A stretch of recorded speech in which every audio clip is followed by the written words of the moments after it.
Thank you for tuning in to the Bud and Roach Show. We'll do it live! Fuck it! Do it live!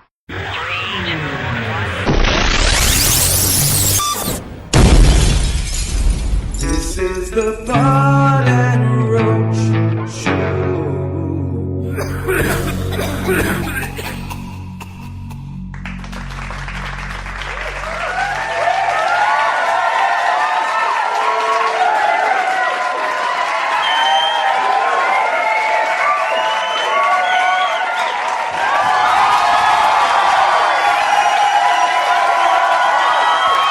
Ladies and gentlemen, we're here. We're live and in the fucking flesh. We're doing it live. We fucked up at 8, but we're here at 8:30. And we're good. Some slight technical difficulties in the beginning.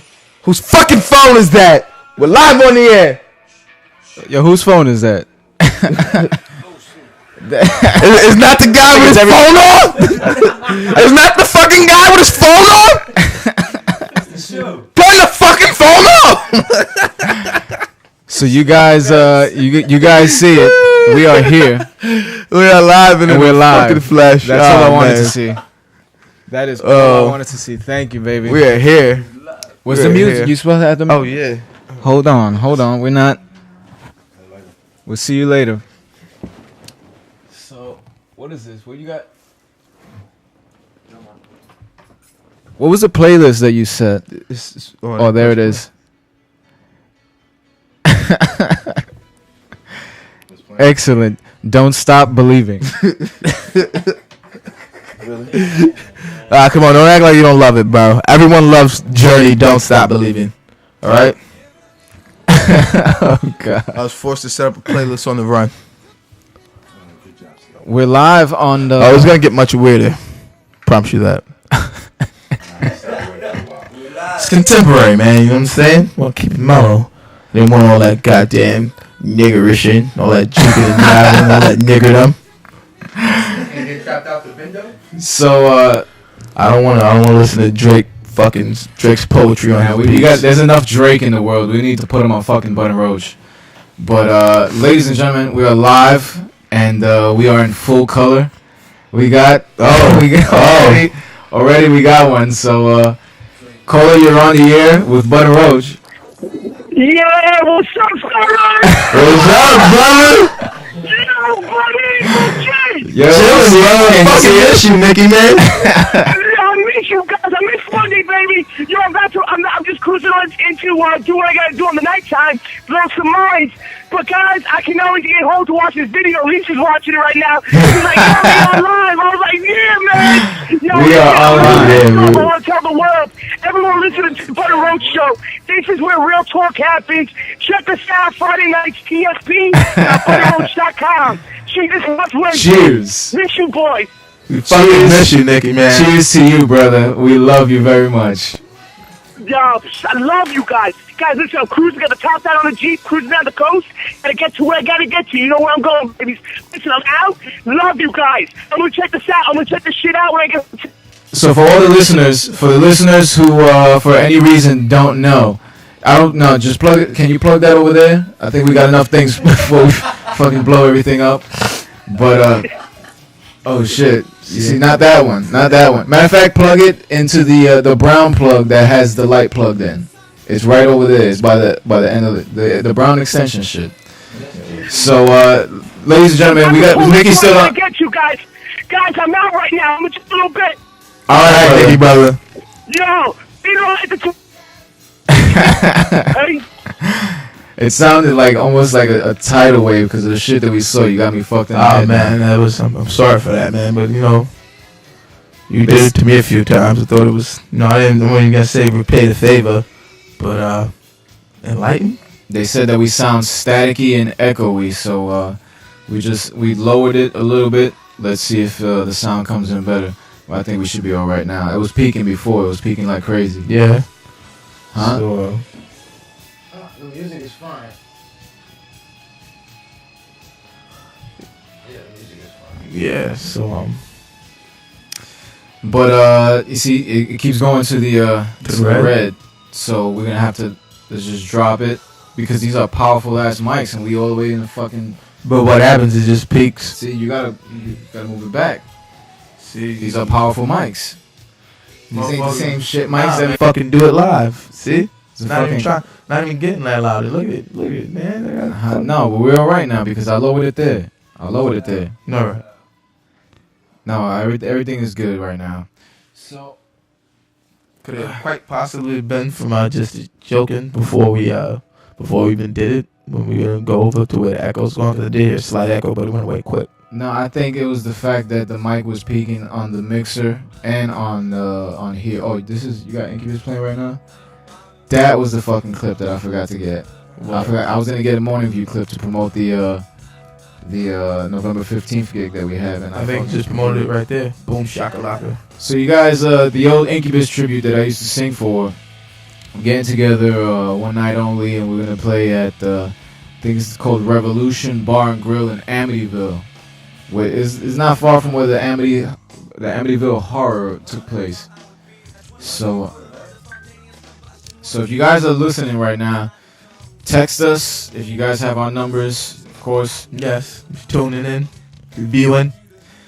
Let us know how we sound because this is the first time we did this shit on video.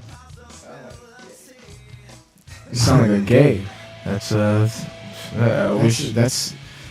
that politically correct?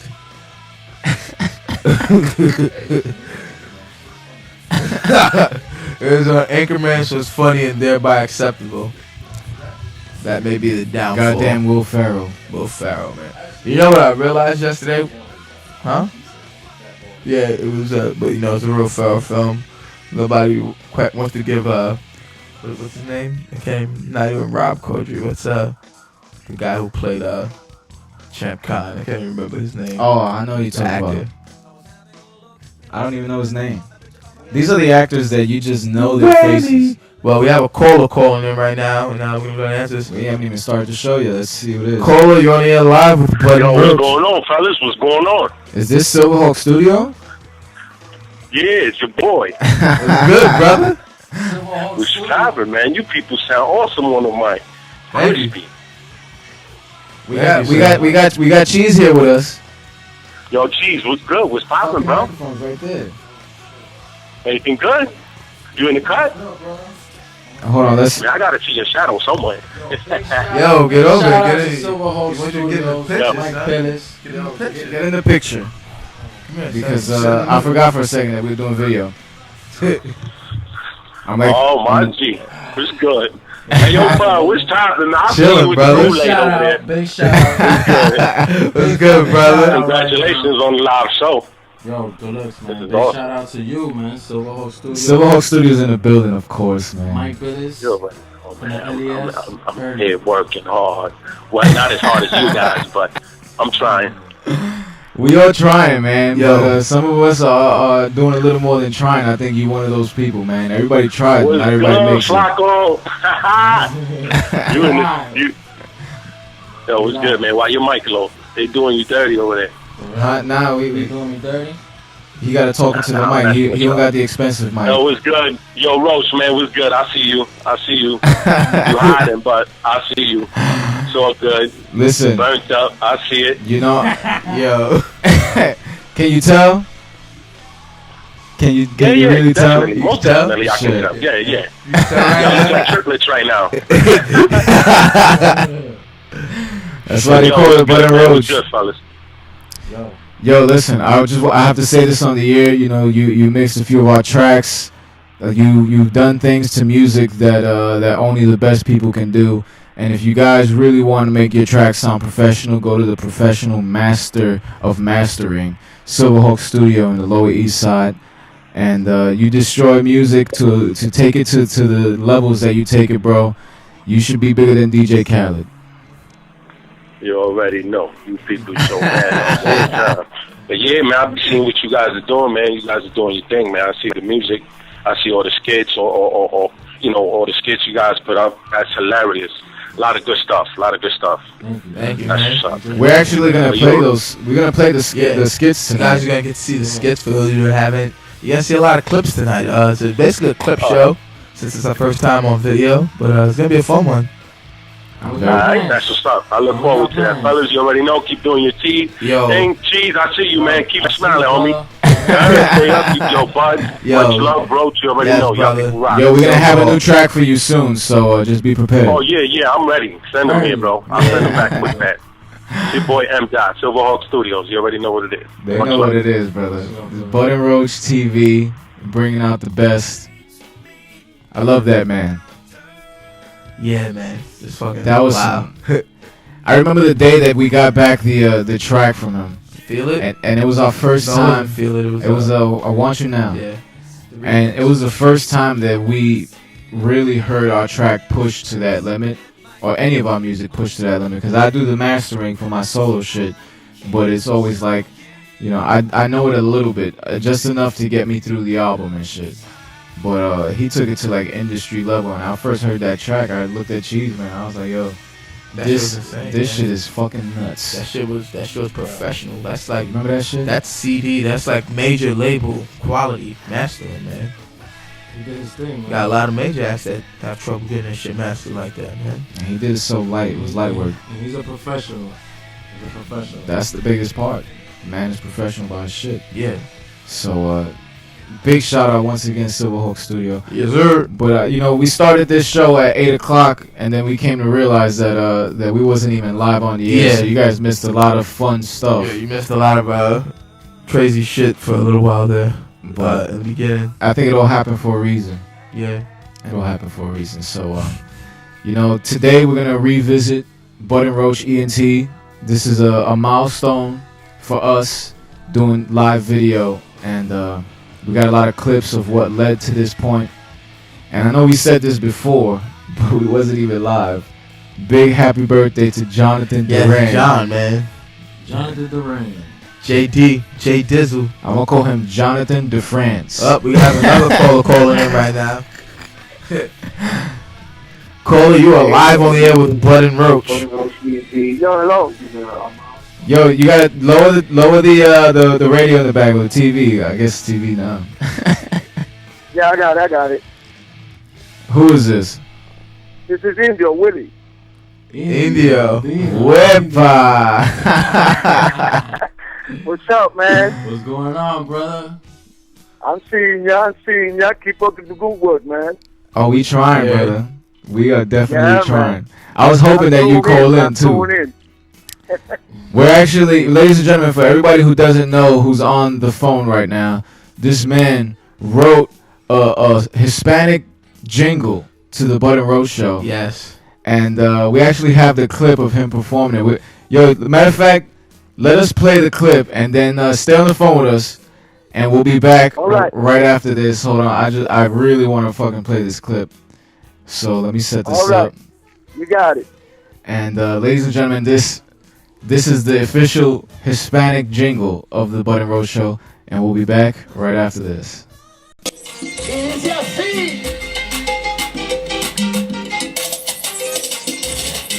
Es el show del Bud and Roach y esto sí es universal para todos los hierberos. Sintoniza y tú verás, prendete ese tabaquito que ya es tiempo de escuchar. Es el show ser favorito, es sabroso universal. ¡Woo!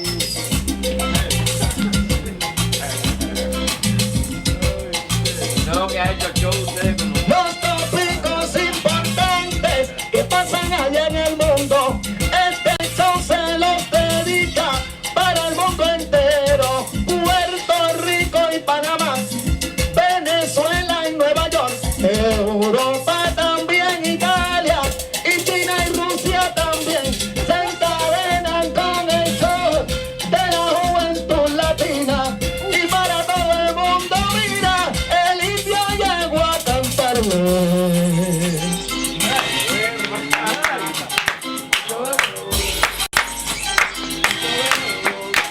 Oye, avanza, nena, vente y prende el blunt.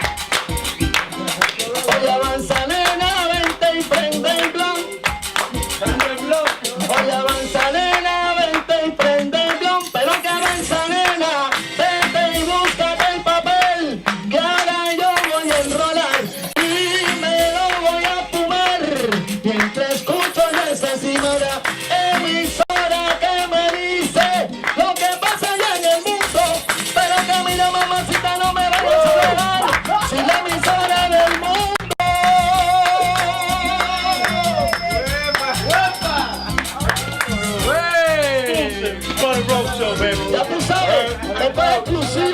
el show de Bud and Roach.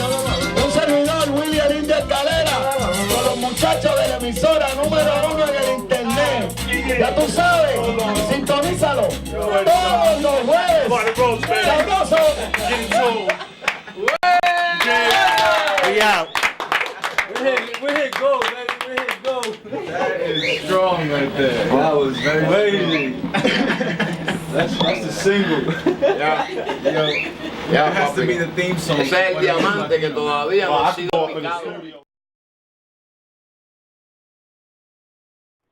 Ladies and gentlemen, we are back. And what happens is you put in some more music? Nah, There we man, go. Cheese paused it, man. So, there we go. It's back. So Looking at myself, man. it's alright Yeah, though. man. You I gotta get feel used to funny. it. I keep getting caught looking down every time I come back from goddamn commercial. So you guys just seen it or just saw it? Is it just seen or just saw? You Doesn't just matter. saw. And big shout out to Inyo. We still have them on the line, but right now we're speaking with China La Sabrosa. Sabrosa. La Sabrosa. So what's going on? Hola, hola. Good evening, everybody out there in the lower earth. You know, you was telling us during the little clip break that you guys have a lot of things that you're working on. You wanna just share it with the public? Sure. Well, me as a promoter, I'm trying to promote out there. William El Indio Escalera, the new salsero with new material coming out. Hopefully, in a month or so, he'll have his album done, and we're going to be throwing it out there for you dancers and salseros. I want to keep that salsa alive, but listening to the new stuff coming out with this new salsero. Really good. Danceable, romantic, and it has a little bit of everything. Love it. I love that combination. Danceable and romantic. I can't wait to Yeah, hear you got to throw a little bit of that in, because a lot of people forget about that part, And there's still a lot of romance, out there. A lot of women that need a little bit of loving and caring, Always. Always. Always. Let me pick up. Yeah, a little bit of loving and caring, hugging and sharing. Little dancing. That's life. Life. That's what life needs to Yeah. be. Loving and caring for everyone. So when does the album come out? Well, he's expecting it in about a month or so. So, it just depends on the people that are preparing it out there for him. All right. But as soon as we know, you guys will know. Yes. Okay. And he wants to give you a preview. I'm going to put him on, all right? All right, so let's cut the music right now. Gotta love the previews. All right. I'm passing on Indio El Indio Escalera. Let's hear it. The Bud and Roach Show. I want to give shout out to all the Bud and Roach listeners out there. This show is the shit. And I advise everybody to listen to Bud and Roach Show. They got good things coming in the future, and that's what's up. We working hard, brother. Yeah. You know what I'm saying? I'm working on the finishing of the album, man. So So you gonna give us a little preview? Well, we're gonna get it done. We're gonna get it done, definitely, man. Let's get it done. That's success right there, brother. I'm gonna throw a little bit out there. You know what I'm saying? The new stuff that I'm doing right now. It's Bud and Roach exclusive. Love on Fire. Bud and Roach exclusive. Acapella for now. But pretty soon you have the whole album. You know what I'm saying? You're gonna be the first ones to have it. That I love to hear. Thank you. Okay, it's go like this. No sé qué tiene tu cuerpo que me quema de pasión y esos ojos tan sensuales que provocan mi emoción. Cada vez que yo te miro, cosas raras yo me invento. Un mundo de fantasías tan inmenso y sin final. Amor de fuego, fuego de amor, tiene tu cuerpo que me quema de pasión. Amor de fuego, fuego de amor, quiero quemarme con ese amor que me lleva a la locura. Amor de fuego, dame tu amor. Cada vez que yo te miro, cosas yo me invento. Un mundo de fantasías infinito y sin final. Amor de fuego, fuego de amor, tiene tu cuerpo que me quema de pasión. Amor de fuego, fuego de amor. Quiero quemarme con ese amor que me lleva a la locura. Amor de fuego, dame tu amor. Wow. Wepa. That deserves. Eso es para todas las muchachas que That escuchan deserves an Bud and applause. Roach. For all the ladies that are listening to Bud and Roach show, we got a little bit of salsa too, you know?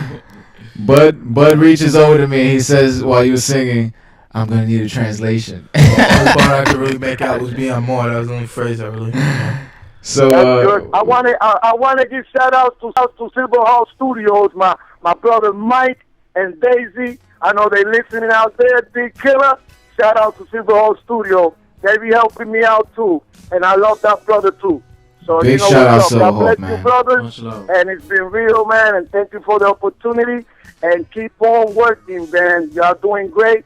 And I'm very, very, very proud of you. All right, guys? We proud of Thank you you, too, man. brother, man. Let's just keep doing this work, and let's get famous together. That's right. Let's get each other real soon so we can work something out. You already know, brother. Link up, man. All right, so God bless you and keep up the good work. Thank you, brother. Likewise. Ladies and gentlemen, you heard it, the Bud and Roach exclusive. And he always, that's one person that never ceases to amaze me with his voice. Just when you think he's about to go flat, he breaks out a crazy vibrato that just, like some Tom York Spanish shit. It's good shit, man. I can't wait to hear the album, man. It's called Yeah. talent. Raw talent.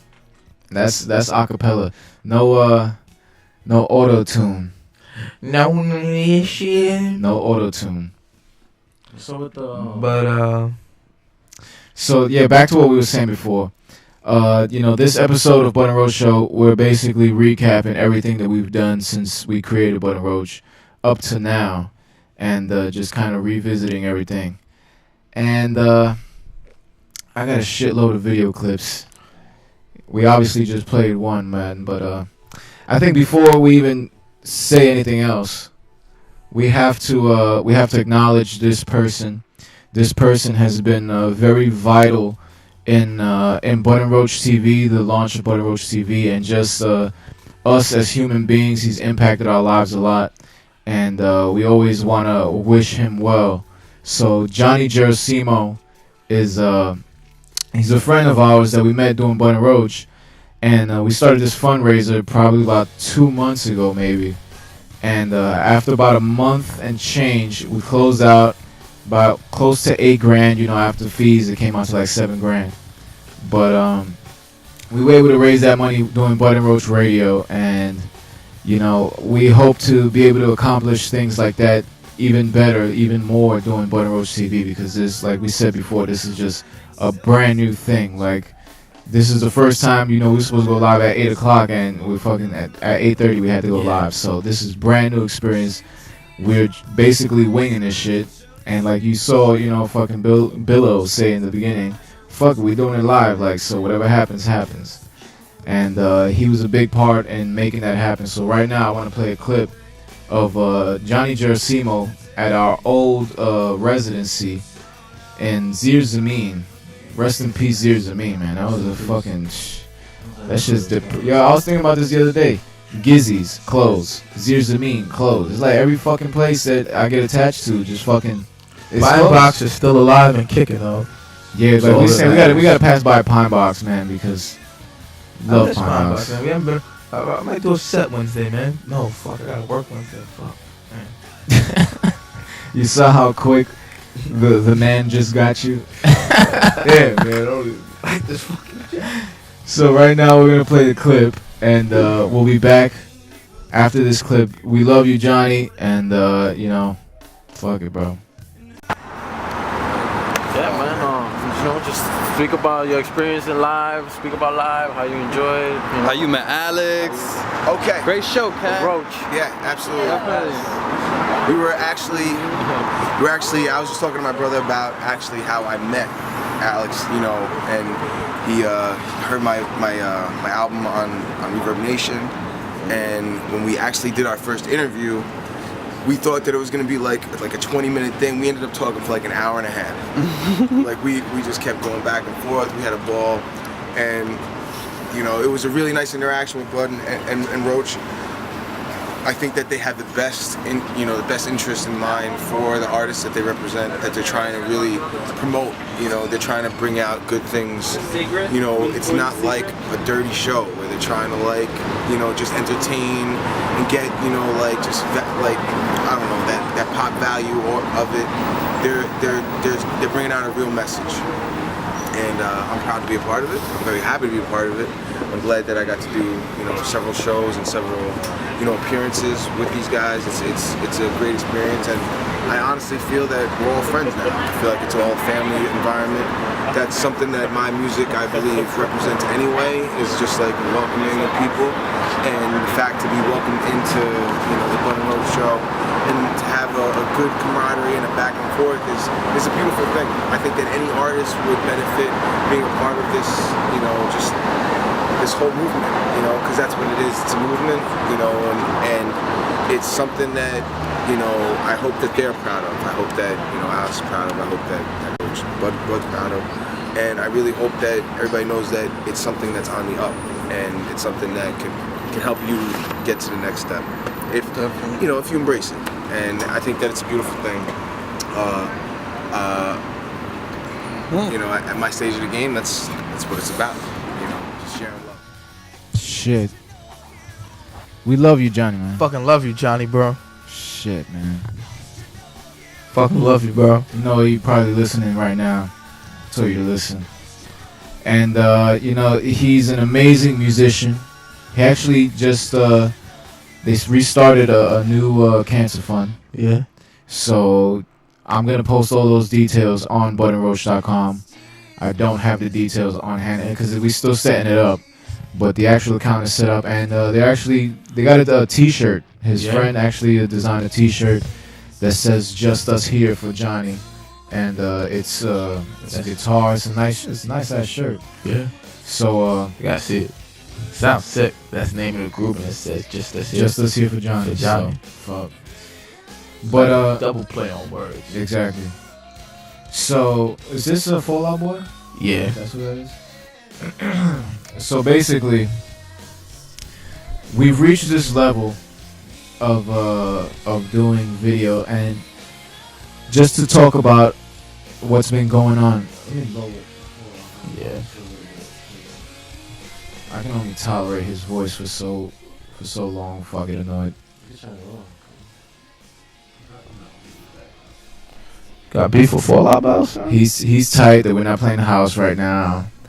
And the only house I have is Swedish House Mafia, so either, you know, I got, you know, I can play some house, but you know what I'm saying, you always, every time I play it, I'm like, yo, the commercial shit, the weak shit, the old shit, you could never please fuck him. That shit. You could never please him. Nah, that when it comes to house, that when it comes to house, women, drugs, beer.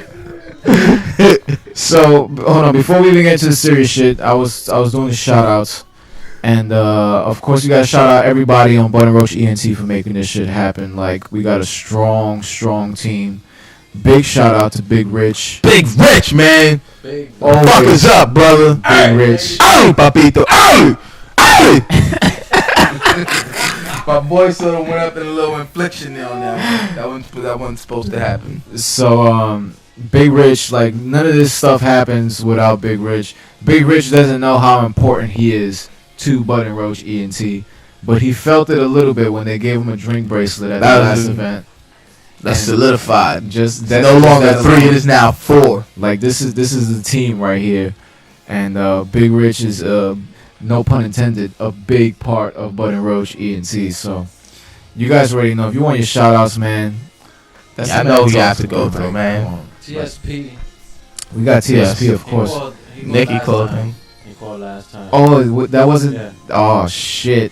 So yeah, Nick. When we thought we were live before, Nick from the Subjective. Oh man, that ain't show. go. Nah, man. Ah. So fuck. Gotta give a shout out to Nicky, brother, man. We fucked up in the game, man. We fucked up. It's man. alright though. It's alright though because right now we're live, and we're commercial free, Yeah. And we can't fucking complain right now. Like this is what it is, and we worked hard I for like this. the way my beard looks on the video. It does. Like Matter of Like, fact, I haven't even shaved today. It looks so very nice. flattering. we should Like, make I a do commercial. kind of like it. No, we did. Oh yeah, we have Matter of some. fact, I'm gonna play a commercial right now, and I'm gonna take a sip and. Before you play the commercial, I just want everybody to take a time. It doesn't have to be right now, but take a time to go to whateveryouwantwedo.com. Whateveryouwantwedo.com. Whateveryouwantwedo.com. And it's an amazing thing. It's an amazing thing. I sound like Roberto Zuniga right now. It's an amazing thing. And, we're going to play the commercials because we have the commercials. Because there are commercials. We could fucking do So- it. If we want, we could man. play You the know what? commercials. Because we're doing it live, we're going to do it anyway. So fuck it. We'll do it live.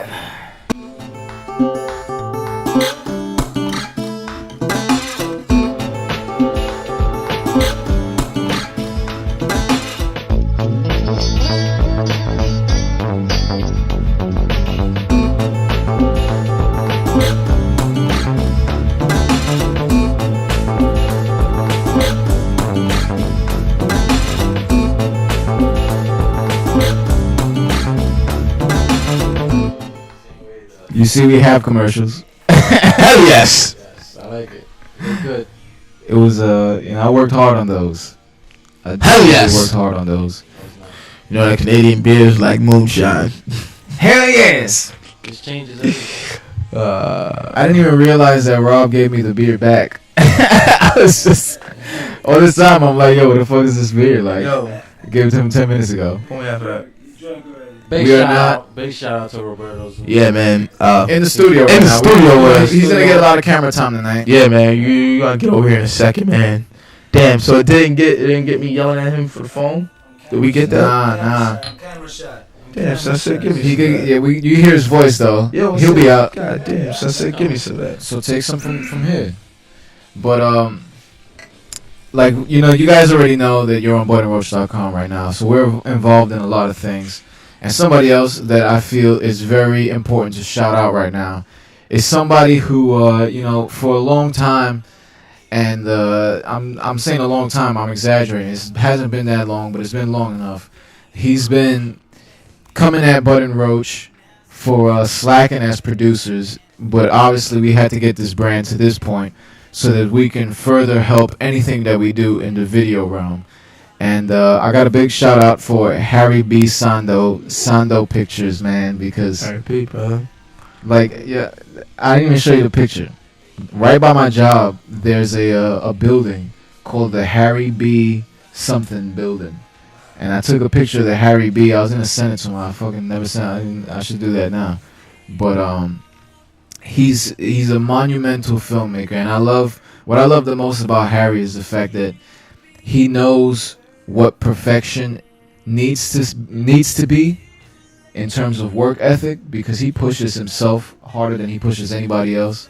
The scripts that he pumps out, that's a lot of pressure. You got a series with your name on it, and he's pumping out scripts that are like, these are going to be HBO like scripts. And he's doing this shit all while staying on top of us. So Yo, man, this is not really us as much as it's you. No, it's kind of rough getting a hold of you at times, man.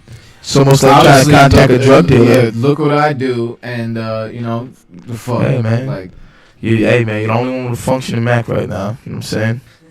See, it all comes back to by default. You know what I'm saying? It all comes back I can't to- help that Windows can't make a functioning proper PC. You know what I'm saying? It's not even Windows. You had a fucking Chromebook. Oh no, not even the Chromebook. Nah, the Chromebook. That's just a sad story. But I really fuck Windows, man. I'm not even mad at Google. Maybe the screen should have been a bit stronger. I'm not even mad at Google. I'm mad at myself for doing that. I'm mad at myself more for that. I'm pissed at fucking. Oh man, I fucking hate Windows, man. I fucking hate Windows. It's a terrible operating system unless it's XP or a hacked 7. But Vista is shit. Let's see who this is. Caller, you live on here with Bud and Roach. Yo, this is Rich. Big Rich, what it do, big brother? It's good, bro. Good, guys. Chillin', man, chillin'. Yeah, I just got home and I turned my computer on and then I see your two ugly mugs on there. You gonna feel the love. Oh shit, Rich, are you ready for radio? I see them every day. I'm getting ready. We setting up Rich for his own show. I want Rich to have Thursdays. It's gonna be Big Rich Thursdays on Bud and Roach ENT. So you better start preparing yourself, brother. I'll start. But you don't even look scared. I was watching all the videos that you have on your YouTube. You look confident and relaxed as shit. Yeah, like I said, I've been practicing for a while, so I'm getting there. Stop fucking around, bro. You got it. Get ready for Big Rich Thursdays, man. On Bud and Roach ENT. That sounds good. It's gonna be big, man. It's gonna be huge. Yo, what you doing right now? I just got home because I went to work this morning and I got pissed off with my boss because he changed my schedule around. So fucking bosses. Nah, because I used to work in the mornings. Now he put me like overnight. Now I start at midnight. Ah, man, that's fucking terrible. You start at midnight? Yeah, I work from midnight to 10 a.m. now. God Jesus damn. Christ. That is. He still has time to hold down the social media. Yeah. You the fucking I'm man, that bro. good. You are the fucking man, bro. It's good and then it's that good. Matter of fact, there was like a Matrix moment right now. I'm gonna play a clip. Big Rich, give us a call later, cause I want you to come back on the show. But I'm gonna play a clip, the public service announcement that Big Rich gave to everybody that tunes into Bud and Roach. So right now, I'm gonna set this shit up, which is pretty easy breezy, and we'll be back right after this. Fucking Foo Fighters on. What's good, everybody?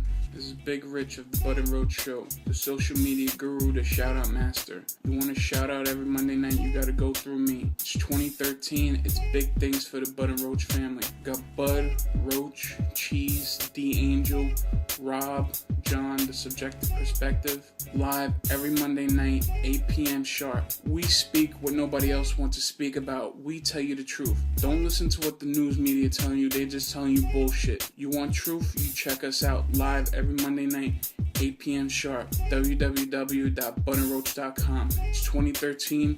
Happy New Year. Peace. Now it's Big Rich, ladies and gentlemen. 2013. Dropping the illest PSA you done ever seen. You're sick. You realize how close we are to the end of 2013? Yo, man, it is, man. Every time a year passes, I get sadder because I just keep thinking about, damn, man, the fuck am I doing?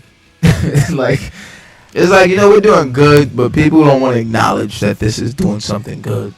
It's like, I'm doing other shit, but every time a year passes and I have to see another friend get engaged or married, have to see another friend moving on, going on a lavish vacation, complaining about working a 9-to-5 job. Do you know how that feels? I mean, a little. But at the same time, everything's supposed to happen when it happens. Exactly. Like everything that happened, you should get more in the video so that you're more in line with the word Bud. So yeah, man. That's subliminal marketing right there. But then that requires you to get closer to them, be just a little more close. My head is touching the roach. Yeah, man. But see, when I was here, you know what I'm saying, you could see that it said Bud, but now you know what I'm saying, I'm blocking it out. It just says and. But Roach. they know because of the side. Oh, the word. Side. Everything's over there. I see. I'm looking at it in the video, but it's like. Nah, it just feels like it says nigga in Roach. Like it's like nigga face. You know what I'm saying? Oh man, like we said, you guys gonna get to see the madness unfold live. I don't know what that is. You need to do something there. I think I may have sat on the mouse again. It's alright. Yeah, like we said, you guys gonna get to watch the madness unfold live. Niggerandroach.com.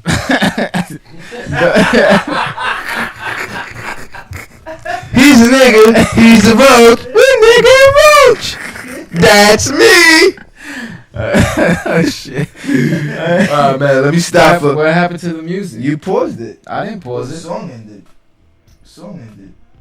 Oh, it's Maria Maria. Yeah, pick it up a little bit because these are powerful microphones. I think it can take it. Not that much. Like that's good. That's good. So that's not a bad idea, nigga and Roach. It's like that. Remind me of that movie. They call them boss nigga. What is that? You never seen that? No. Oh my god. That's not the first time you said that. I still don't know what it is. Oh my god. Who the fuck is that? They call him boss I showed you nigga. this before. I do not. I showed you this before. Like I do not remember this. When I was living in the basement in Queens. I remember you saying it. I don't remember seeing it. I remember you saying it multiple times. I don't remember seeing it. Who plays boss nigga? Well, I forgot the dude's name. But if somebody's out there, because we don't have the laptop anymore, and I don't want to fucking go on the internet on this shit. Look up Boss Nigga and tell me who's the guy that plays it. Boss Nigga. Well, that's an actual movie. You know, it's not a racist joke. This is an actual fucking movie. The trailer's out on YouTube, and the song, the jingle, was created for that movie, and it goes, they call him Boss Nigga, and that's the actual song. What, is it just like a loop? They just keep looping. They call him Boss. No, it's like it's like the whole thing is music, and then right when they show him, it's Boss Nigga.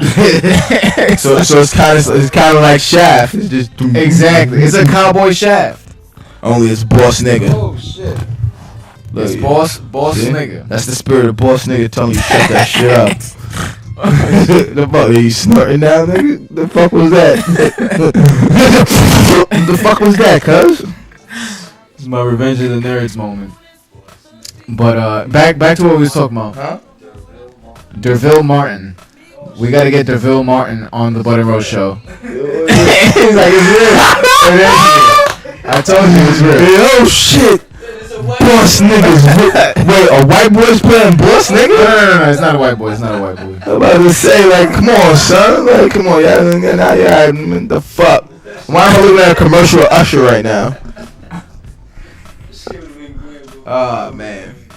Yo, you know what we need right now? We need a Twitter, man. We need to trend it on Twitter. So you want to do some Twitter? Yeah, let's see what's trending right now, man. Let's your Twitter and see what's trending. All right, we'll be right back after this. Trending on Twitter.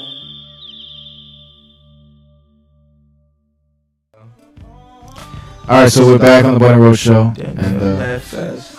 yeah, it was 6 seconds. I'm trying to find my Twitter. I didn't even bother switching the sound over, so I just did the countdown. The cheese how to search. No, they didn't hear us. Oh no, nobody heard us. That's the beautiful thing. Right now, we don't have the echo because I'm running the sound through the line in rather than through Wirecast. Wirecast has different audio going on right now. We've been doing it for a long time. But hold on, I wasn't even done. Like I still had to finish out now Harry B. I wanted to show the trailer for Just Brooklyn. We could do the Twitter after that. But like we were saying, you know, Harry B. It's done. Bud and Roach has a TV show, so now everything that we do is gonna get to be seen by a lot of people. And we got in studio right now. Roberto Zuniga first. Star Just Brooklyn. Let's show the clip first, and then we're gonna be back. Damn, bro, like you should have told me this shit. Should have told me this shit before, brother. But right now, you guys already know you're live on the Bud and Roach show, and I'm setting up this clip. I thought you were playing the clip, man. I'm down here looking at my phone. He's quick, yo. Fucking me over, bro. You need to stop being a bitch. Nah, man, you know what I'm saying? You say playing the commercial, expecting the commercial, I'm waiting to hear this shit. I'm looking at my phone and shit. You keep fucking me over. It's not a commercial. It's a trailer. Man, a little break, man. You know what I'm saying? You know what I mean, man? Now you making He's fun of me upset out there? because he's not used to being seen. So get used to it, because we're doing TV now. Fuck this shit, man. I don't need this shit, nigga. My name's Bud. My name's First. Fuck this shit. I'm out here.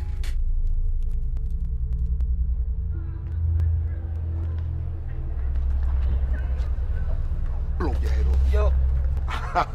Damn, Mike. What up, son? big Mike? How you been? Yeah, Don't I do think it's damn, good, you almost man. got shot, dog. What up? I'm playing with you, man. I think it's good, man. What up with you, man? How's business, baby? I think it's good, man. You know, I mean, Economy's bad, but business is good. You know how that go. That's true. Everybody here living like kings right now, dog. Yeah, you know man. How I do out here. For real. But I need a favor, man.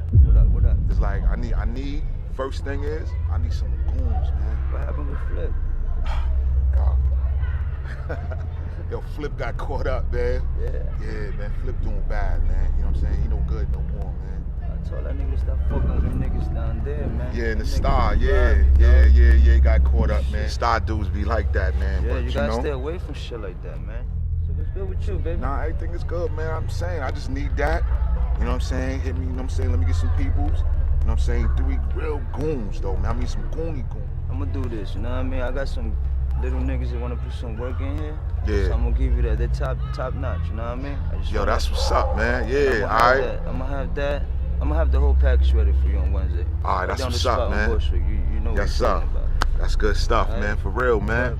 I'll take care of you. Yeah, all right. Just come through, you know what I mean? I gotta make a run right now, though, son. But if you have any problems, though, get back at me, man. I got you. All right. Be easy, Mike.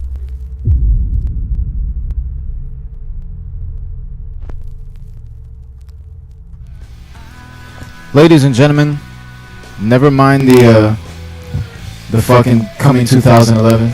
Yep. Everybody just shift over a little bit. There we go. Bud and Roach. You better tune in, people. This is the hottest show on the web right about now. And that's coming from the hottest actor in New York City right about now, Roberto Zuniga. What's going on, brother? Chilling, you know, working, grinding, just trying to get to the next level, you know what I mean? If you have seen, I'm all over the web right now. Got a couple of comedy series going on. Just Brooklyn's about to pop up, you know what I mean? Got a couple of things I just signed a letter of intent for somebody. I can't even say the name because, you know, the budget's not really there, but I'm gonna tell you like this, it's for sci-fi, so just be on the lookout when I drop that name. Working on something with Heathen Miller, with a movie with Michael Wright and Trek coming up soon, so that's good. That's looking really good, you know what I mean? Word. One thing that I think everybody here can agree on is that every time you go online and you look at Roberto Zuniga's page, he's promoting his next thing. Yeah. And you have an insane work ethic. So what else are you looking forward to? Rather than the things that you have going on immediately, I know we have some long-term projects, and I'm glad that you're here right now because I wanted to play a few of them tonight. And the Spanish People Internet Show. Hold on, we got a caller. Let's see who this is. Caller, you live on the air with Bud and Roach. Yo, it's just us here, Johnny G. I just wanted to get online. What's good, Johnny? What's good, brother? We love you, brother. What's up, man? I gotta break some balls, you know what I'm saying? How you been, bro? I'm alright, man. I'm chilling. We had a good weekend. How was this past, when was it? It was Saturday night? Saturday night. We caught up, man. We had a great night. You performed again Saturday night. Word? Yeah, at another fundraiser. And from everything that I'm hearing, it was amazing, as usual. As usual, yeah. Yeah, it was actually, it was top notch, man. Everybody came out and it was a really tight night, and Mom got dressed up and everything. I had Mom sell the t-shirts, man, on the corner of the table. That's an amazing thing, man. Shit. Absolutely. She's a little pissed though about you guys not making Sunday dinner. I know, but you know, Sunday dinner. This is the first I'm hearing of this. No. It was me and B. We were supposed to go have dinner, but then I had to go see my dad, and I got caught up. So it's not the whole Bud and Roach TV. So it's just Roach. I guess you wasn't invited, but it's just fucked up. Can't say that type of shit, man. Now I'm going to watch the Giants game, man. I should have really stormed off back there. She went Italian, man, because it was Sunday. Oh my god! We gotta. What we'll do next time is we'll do a Puerto Rican style, and we'll get like some pateleitos up there. Oh, yeah, we gotta do it. Arroz con gandoles and pernil. We'll get the whole team out. Shit. Which we gotta do big. In this house. We definitely got to do it big. And for the listeners, you know, I'm a big fan of Johnny's. I've been since day one. Ever since I've heard his music, I was like, this guy's fucking amazing. Yeah, great music. But to get to the point where I'm helping manage your career, I think it's a blessing for me. I think it's a blessing just to be involved with somebody as talented as you. So thanks again for letting me do this, man. Well, it's a blessing to be with you guys, to be with you, somebody who acknowledges just good people in general, and the realness on a whole, and thank you for all your help. You know, you help me get along right now with my rough times, and you know, things work out when you put good people together. So I think that we're all gonna help each other. You know, I don't think I told Cheese or Bud this, but you know, a little while ago, probably like a week or so ago, when I went to go see Johnny, we were talking about what the fund was able to help with. Being that, you know, it got to a point where we were like, yo, I want to hit $100,000. Like, yeah, we wanted that. But you know, we did $7,000, a little over $7,000, and it was enough to basically cover the hospital stay. Yes, So it covered all three weeks of the stay, and all the chemo sessions that I had when I was there. So everybody should know that it did a lot of good, because my number is almost down to zero, and that's exactly where I got to be for the next chemo session. This last fundraiser put us over the top to cover that, and I got surgery after that, and then I should be cancer free, yo. So everybody helped out, you know, immensely, and you know, you guys should really give yourselves a round of applause and give yourselves a pat on the back and feel better at night knowing that you helped out a friend. You know what I mean? it was a blessing, brother, and you know, I'll do it all over again if it came down to it. So this is still, I don't want to say the beginning, because we've known each other for a little while, but it's really just the beginning of a long journey together. Absolutely, and I'm glad I got on to bust some chops on the inauguration show where we can see your asses now. We still working out the kinks. Yeah. I know it looks good. It does look good, and I'm glad the signing falling down in the back. You know what I'm saying? Like,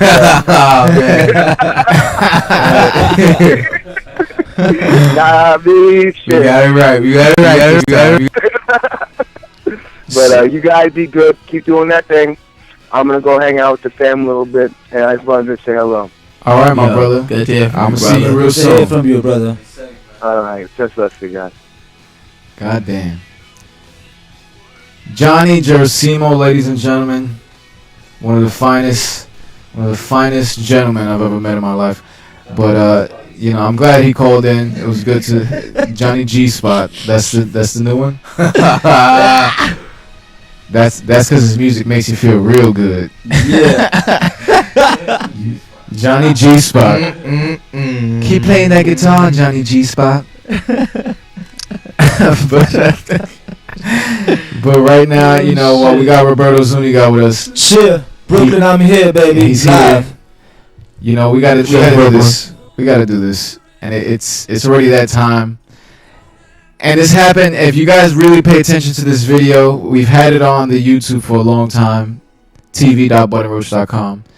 You could easily go and watch this shit after the show. You don't have to rewatch the episode to see these the Spick episodes and shit. Spick. But it's the Spanish People Internet show, and the first one that ever was filmed without Bud and Roach. And actually, we filmed that while you was live. We were live on the air. Yeah, so if you guys pay attention, you can see us. Myself and in the background, and you hear us a little bit. We made stars that day, right?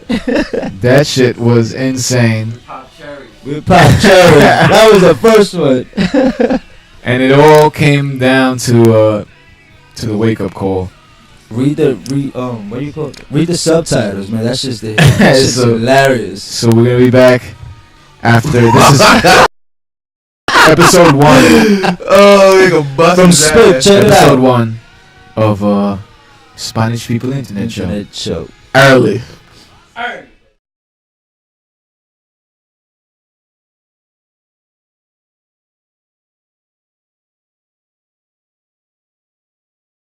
Está frío aquí afuera, papá. Claro, bro. Mira, deja llamar a Queso para ver si él necesita cerveza, you know? To see if he got some beers or some shit like that. Sí, debería de llamarlo. Él dijo que quería. Claro.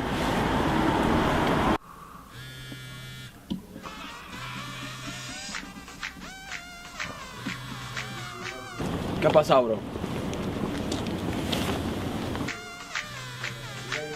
He's not picking up, bro. ¿No lo cogió? No, no está cogiendo. Wow, ¿qué vamos a hacer ahora? Vamos a coger cerveza anyway. Está todo. Vamos.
Por fin llegamos aquí.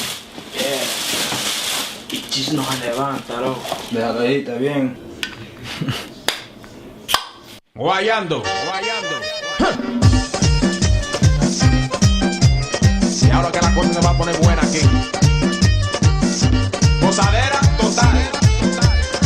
Adelante. Hagan bulla, aquí hay party. There's nothing wrong with that. Yeah, man. You guys were about 10 seconds from catching me out there again, man. You guys were about 10 seconds. You know, you fucked around, caught me doing some embarrassing shit. But at the same time, you guys got to remember, this is a 3-hour show. They're going to catch us on our phones. They're going to catch us watching TV.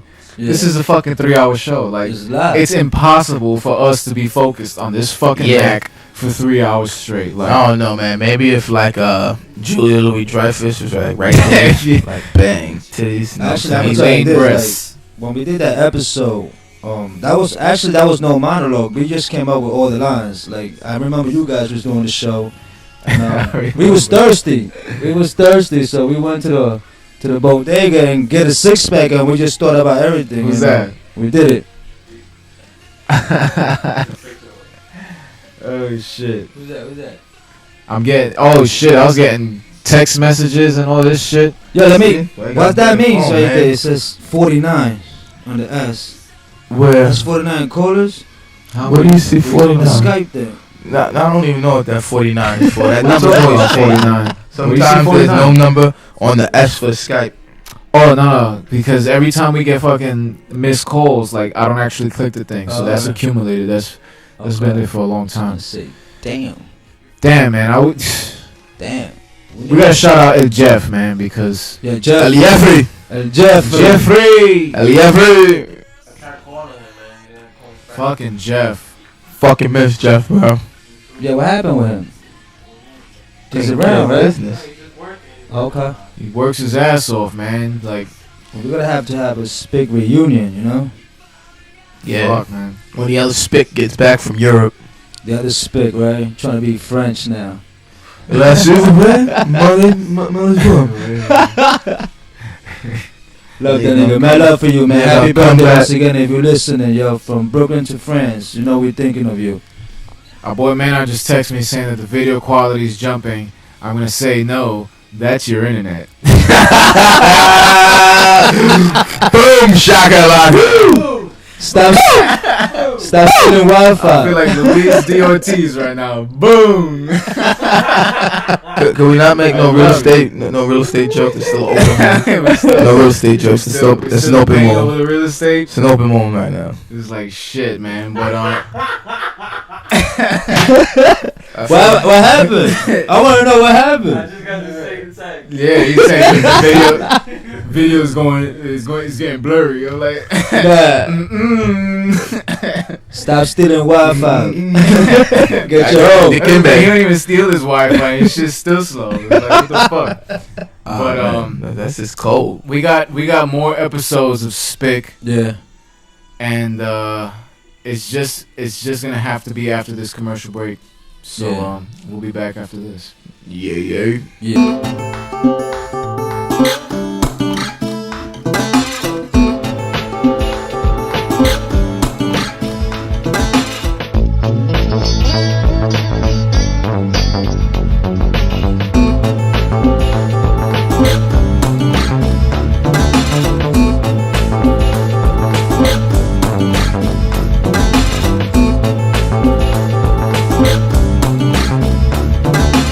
Game time. We are back, so ladies and good. gentlemen. Yeah. It's subliminal though. The people don't even know what's going on back You don't even know it. Got 100 back in my stacks in the back. I could be a ventriloquist right now if I wanted to. Nigga play the one button organ. Just feel free to ask whatever you guys want to ask. You know what I mean? Like, that's what I'm here for. So no, I think this is a question, and I think it's good to say this between skits, just to talk a little bit about Roberto Zuniga right now. You've been very strong in your wanting to play Justice, the lead character of Just Brooklyn. Yeah. I want to know, or I already know. Tell the listeners why. Why is this role the role that's going to change everything for you? Because I truly believe it is. I'm going to be honest with you. Like, I be doing a lot of things, you know what I mean? Like, and I never, like, I mean, I get good, pretty roles, and I do my thing with them, but this is the most important thing for me because I'm actually going to take it in a tour of my life when I was coming out, before this whole acting game, you know what I mean? So I'm actually playing myself, which is the hardest thing I can do right now. Because I do myself every day. But to actually portray myself and give you what I was feeling at that moment, or those times, you know what I mean, it's very challenging. Because I have to put myself back in that dark place, which I really don't want to touch. But that's what's so crazy is the fact that, all right, this is pretty much based on you. Yeah. And it's, you change. People change. Yeah.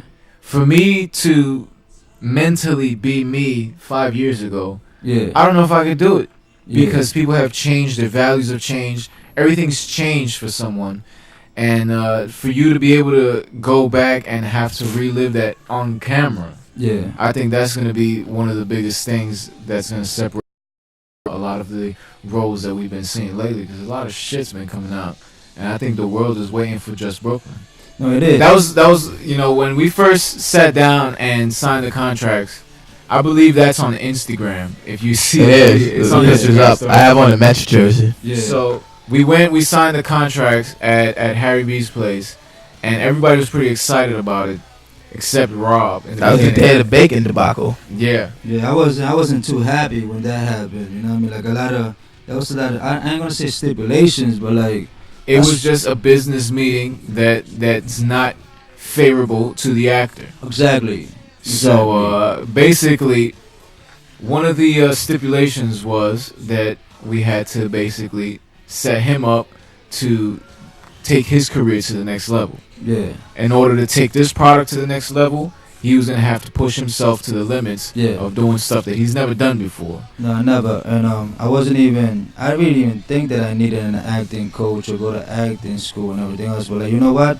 I asked for it. And because something was telling me, like, this is going to be the biggest thing out there. Like, forget everything that I've done. Forget When It Rains. Forget the Dave Chappelle show, Law and Order. Forget everything else that's coming out right about now. I'm just talking about the beautiful things. Do it just cause, you know what I mean? Like, I'm not here trying to entertain nobody. I ain't no entertainer. You know what I mean? I'm not even an actor. I just act. You know what I mean? Like, and I'm good at it. That's what people have said. And that's the whole thing too. And you said something that's pretty important. He said, "I'm not an actor. I just act." We not radio hosts. We just did it. Yeah. Like we wasn't We wasn't trained to do this Wasn't shit. a lifelong dream, no plan. Shit Exactly. just happened. You know what I'm saying? I don't think nobody woke Had a up and plan. said I'm gonna be Niggas had a this plan. and that, We you know what I mean? executed Like- it, and this is what happened 78 weeks later. No, 79 weeks later. 79. This is episode 79. But just the fact that we have this, we people are looking at us right now. Like that shit is fucking nuts to me. You know what's nuts? That we have been in places together where they, I heard that. Oh, I know you guys. You know what I mean? Oh, Things wait, like wait that. now. You know what I mean? Like- Wait now. Everybody, yo, dude. Dude, you fucking right. You fucking right, man. Yo, oh my fucking god, man. Like, hey, man, you know, really, I just want to take the train to the city, go get some drinks with some friends. Man. So, Exactly. just, Like- dude, you fucking bad, man. I'm gonna tell you a funny story, right? Like, 2 weeks ago, I was walking through the train, and this is when I realized that people are really watching. I'm walking through the train, you know. I'm high first of all. I'm walking through the train. We all are. Fucking smelling sour, and there's two people, like 4 females, and they're looking at me, and I'm like, alright, you know what I mean? Like they look suspect to me right now. You know what I'm thinking? Wait, because we have a lot of international people. Suspect means suspicious in New York. And they was like, oh my god, I know you. Your name is Roberto Zuniga? Like, yes. Oh my god, like I seen your work. Oh my, can I take a picture with you? And I'm like, alright. That's when I realized that people are watching. We're in this business and people are watching. So, thanks for the love. And thanks for the love, you know what I mean? Because without you, I mean, my name wouldn't be out there right about now. But regardless of the fact, I'm still gonna be out there, and I'm gonna leave a legacy behind. You know what I mean? I got kids. That's what we doing, bro. That's what all this is. And not to cut you off, but I was thinking about this shit. And just look at us right now. Like, I'm looking at us. We're all here. We're live on budandroach.com right now. And regardless if I die tomorrow, people can see this. Everything that we do, everything that we put out there. Just think about that for a second, bud. Like, we have close to 80 episodes. For the most part, 3 hours each of our lives. We do this every week. And it's not so much a radio show. It's us kind of just documenting our lives in an organized fashion. Because we do the trending on Twitter, and we still have to jump to the Twitter. Yeah, we do, man. That's why I keep looking at my phone and see if the trends change, man. Because the best one is like one we did before. We can't date if. Like, I don't know why these things keep getting recycled so often. The trending on Twitter kind of gives the person in the future an idea as to what the fuck was trending in the world at that time, because Twitter's still big. I believe Twitter's still big. It's not as big as it was before, but it's still big. There's a lot of fucking people on that shit, and a lot of big people only communicate through Twitter. That's why we chose Twitter. You're not seeing trending on Facebook, trending on Instagram and shit like that, because Instagram's photos is nothing but bullshit. Yeah. So documenting your life in this manner, like, I mean, my brother just had a kid, and I'm thinking to myself, imagine how she's gonna feel when she grows up and listens to Liberty and understands what the fuck Liberty is. Exactly. She's gonna know that's daddy right there. When I have kids, our kids are gonna look at this and be like, yo, look what daddy and uncle's doing on TV. Like, exactly. Just like with my own, like I went out with my daughter last weekend, and she told me she'd been approached, and she was like, your father's Roberto Zuniga, right? And she looked at me and she's like, Dad, like, I believe now that you're doing something great, you know what I mean? Like, that's what she it was takes, small bro. before, so she didn't understand, but now that she's getting approached, that's why, you know what I mean? Like, I'm doing something good right now, and I don't give a damn what people think. I'm just still gonna be doing me, you know? Word of life, man. That's what you gotta do. And I think that was the perfect way to intro the next clip, because we're not done with the spit. We're not done with the spit. Hell no. We got 3 episodes out right now. Not even close. We're about to drop some more, so we got just more in the tune works. man. And this one is very special because while we were filming this, Bud was getting very upset that he was told what to do on the set. Yeah. But he doesn't realize that's what actors get. You don't realize that I'm not a fucking actor, and none of you are fucking directors. But we got it done. Except for maybe John. But we And got John it wasn't done. directed. And I think I'm a way better director than John. But that's a separate story. But right now, This is Spick episode 2, Barberia. Check it out. And this is only, I don't know if only black people are gonna really understand this shit because it happens to a lot of black people in New York. But let's see. Yeah, everybody understands it, but it just happens to blacks more. Call in, let us know what you think about the episodes, you know? Here it is.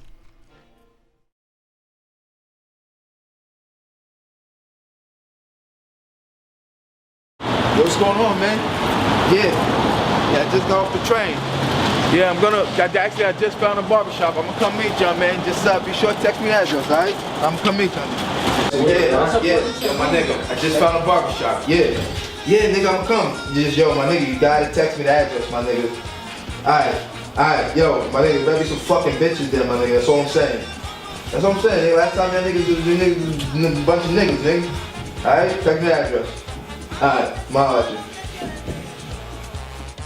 Yo, how many you got, man? Yo, I'm living on. After that, your last one? Alright, man. Yo, how many you got, bro? I got 10. You got 10? Word? Alright, I'm gonna wait, man. Yo, can I use your bathroom, yo? Yeah, good looking, bro. I appreciate it, man.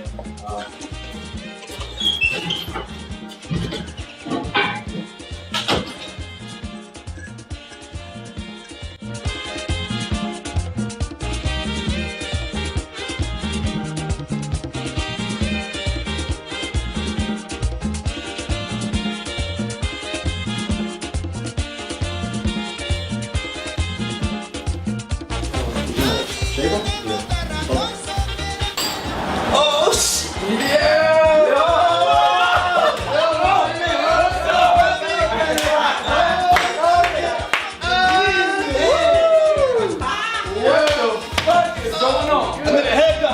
How many you got? Oh my god, I'm next, nigga. I'm here. Oh my god, I'm next.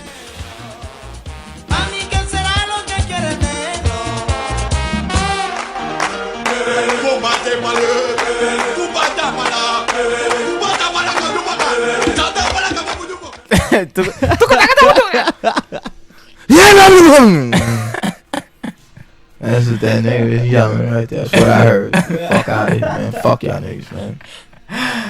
Oh shit. Oh man. I did have, we gotta give a big shout out because I told everybody in the barbershop we was gonna play that. Yeah. So we gotta give a big shout out to everybody in the barbershop, man. Everybody that participated in that skit, like K, you got Dionis, man, like Menor. And what's the dude's name from next door? The young dude? Jonathan. Yo, big shout out all of y'all, man. Like that shit came out fire, man. That shit. Yo, big congratulations, man. Congrats on that, man. Big moves, man. Shit. It's another world once you're a parent, man. Yes, it is. I'm really learning that now because my brother just had a baby. Big congratulations to my brother, DA.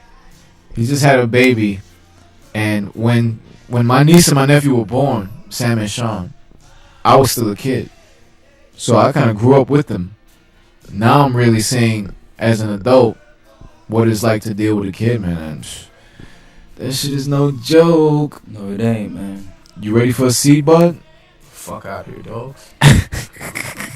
I don't mean to say it, I don't mean to say it like that, but there's still a lot of shit in my life I want to do. I think I don't want to say it like that. Like, I don't think anybody's ready. No, nobody's not. There's people. Half of the women watching said, "Fuck that nigga." Yeah. Like, oh my god, he doesn't want kids. Fuck that uppity, light skinned, happy looking nigga. He's kind of cute. Fuck that. Fuck him. But nah, real shit. Like I feel like you should be honest. Like, I don't really want kids. Not right now. Like, I'm still a big ass kid myself. You feel me? Yeah. Like so.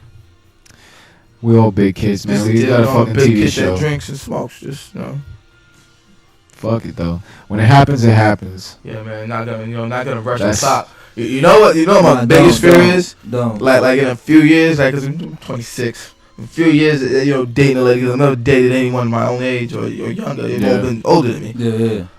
My biggest fear is maybe dating one of those psycho, my clock is ticking types. That's a fear of mine, man. I'm ovulating today. So you ready? You ready for me? I'm gonna start ovulating in 3 hours. Well, the Mets game starts in 2, so better speed that shit. If you could name, I'm not even gonna say that. Name what?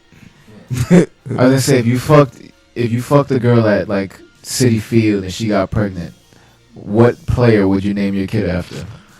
Oh man. Nah. I'll name my kid Popcorn Sticky Seeds. Oh man. Mr. Met. Jordani.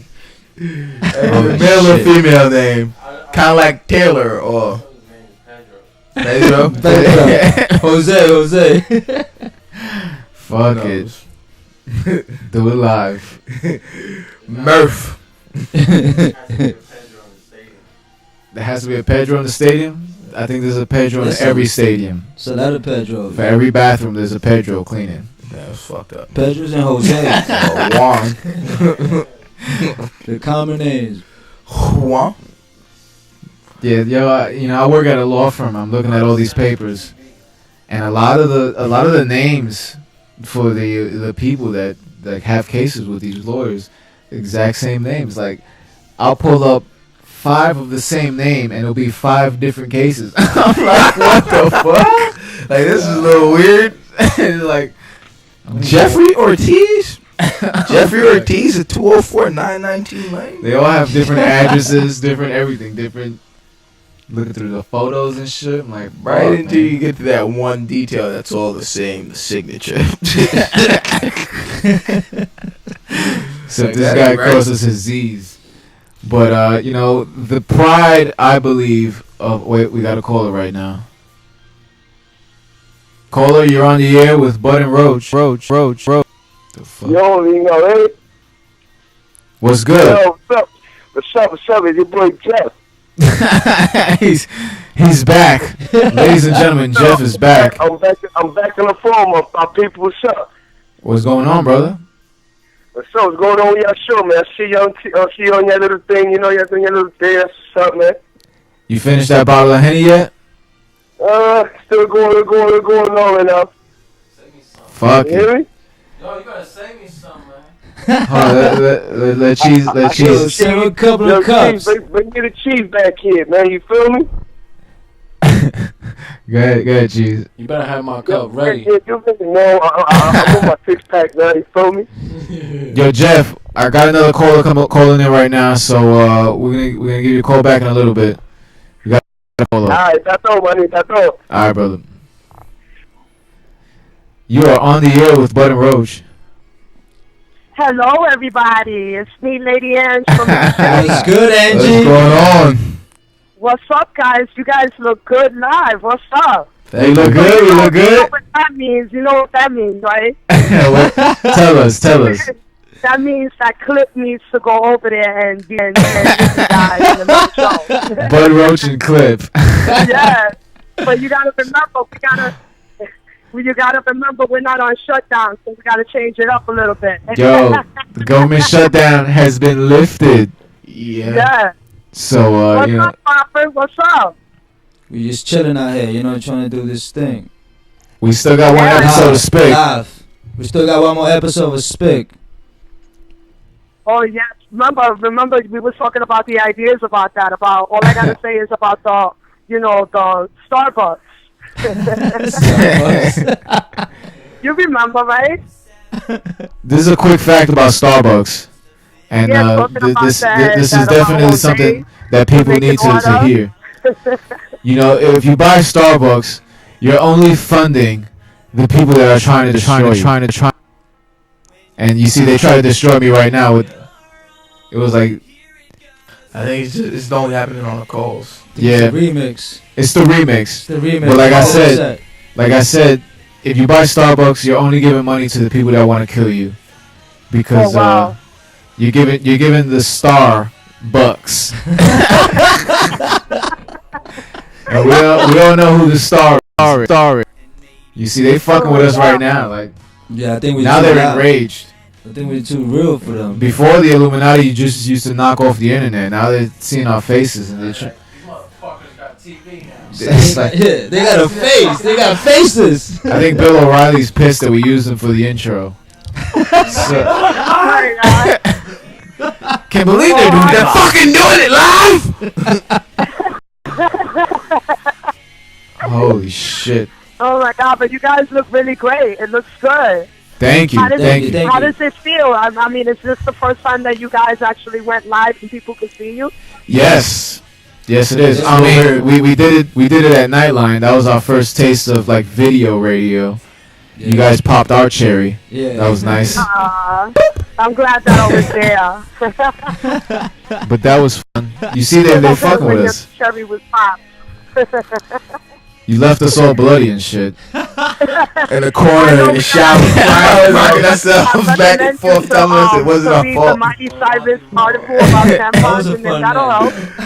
You had us wanting more, and we was just like, God damn, we got to do this ourselves. So I had to call the creator of YouTube and set this up, but it happened. It happened, and we're happy about it. Fuck it.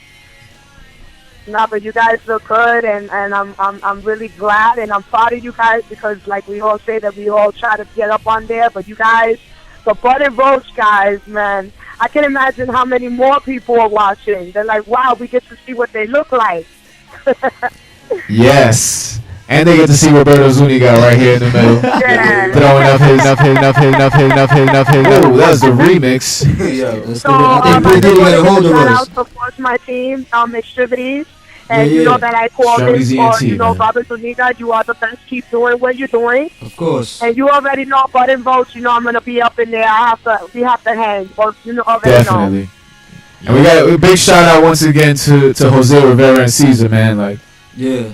You guys doing big things together. My host and my co-host, yes. Don't forget to tune in this Friday, 4 to 8 on Nightline Radio. They already know.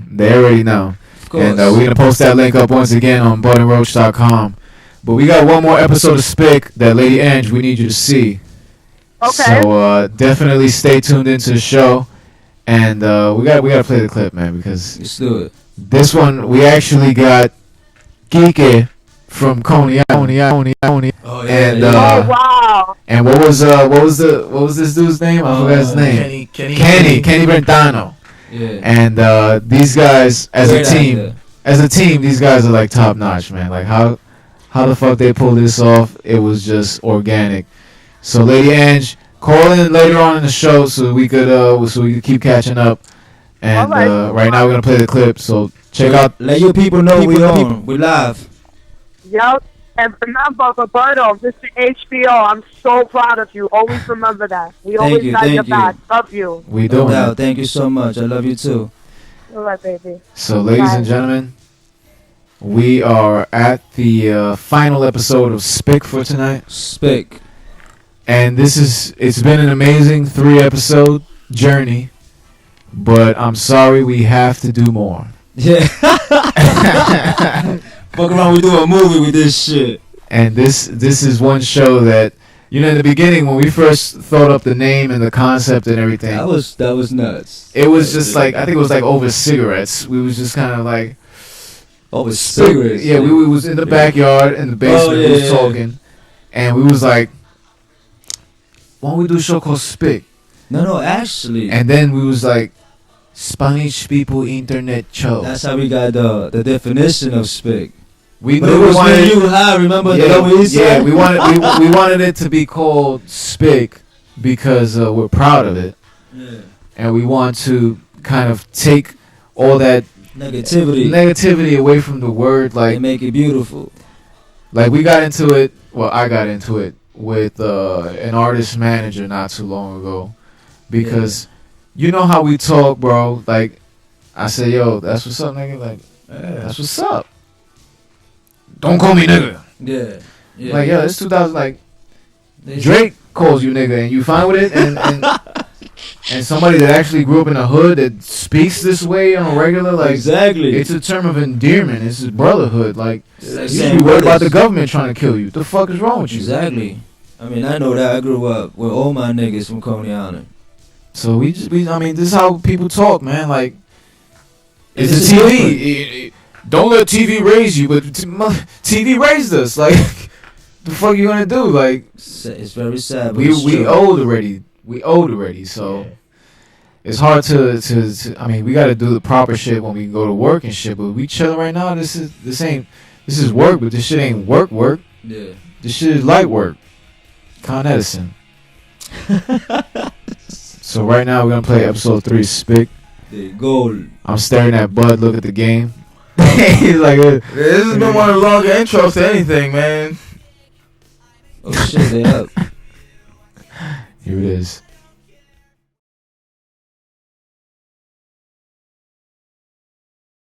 They're good, son. Nigga got shit for us right now, nigga. Who is this? No. That's right. Oh. That bitch? Yes, you never called. Gato desse ahora. Just anybody a Gotta drink. treat them hoes like hoes, nigga. What the fuck they doing on the table? Yo, get the fuck out my table, bro. Yo. Crack that fucking head over. Yo, hell yeah. Yo, get out the table. The fuck off our table, man. What the fuck is wrong? Not your table, my nigga. Grandpa. Gangsta like that? Yo! You want to play for the table? You want to play for the table? Keep it personal. Hey, go. Oh! Now you can play us for the table, bro. Don't say. Coming on right now.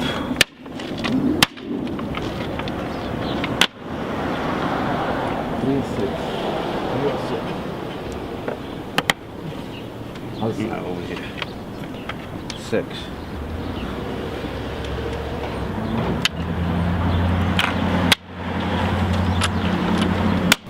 Gotta be cool! Yeah! Yeah!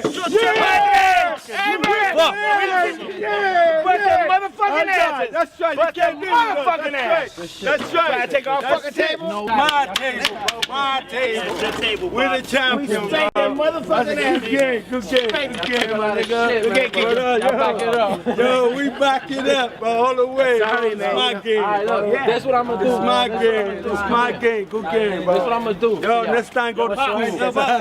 Good game, Good game, papi. Good game. good game. I won this time. Good shit, papi. You got that. I hear you, Papa. We got it like this. We got it, bro. You got it. We the old timers. We the best. Yo, 1 hour. The best. We be back. All right, sounds good. Yo, what's up? Yo, put the dominoes up. Yeah. All right, yo, papi. What the fuck? Shit, what the What fuck? the fuck? Yo, dominoes, yo! Sácala, dale, úsala, no le tengas miedo, si es cuestión de morir, primero que se mueran ellos.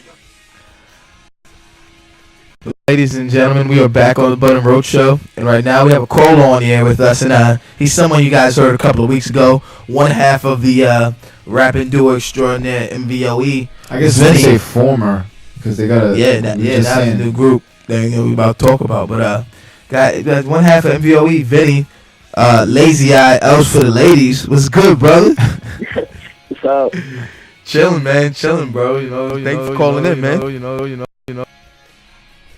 Hey guys, been good, man. This shit getting a crazy lag, man. Like, I think we're just hearing that. I don't think that's been. I don't think it's over there. It's still picking us up. Yeah. Out there, but I think we're just getting that. Yo, so what's going on with the mixtape, man? 'Cause I know the mixtape's almost done, bro. Yeah, the mixtape, it's pretty much locked up and done. Dropping November 3rd. Fuck. That shit's crazy. That shit just tweaked out OD. Yeah, we're gonna have to hang up the call. Hey, Vinny, we having a problem with the line right now. We're gonna have to hang up real fast. Shit. Wait, hold on. What's going on here? 'Cause now we have an echo. Can you hear us still? Yo. Yeah. I can hear you. Oh, he can hear us. You can still hear us? Yeah. Alright, fuck it. Stay on. As long as this shit's still going. That shit just tweaked out OD.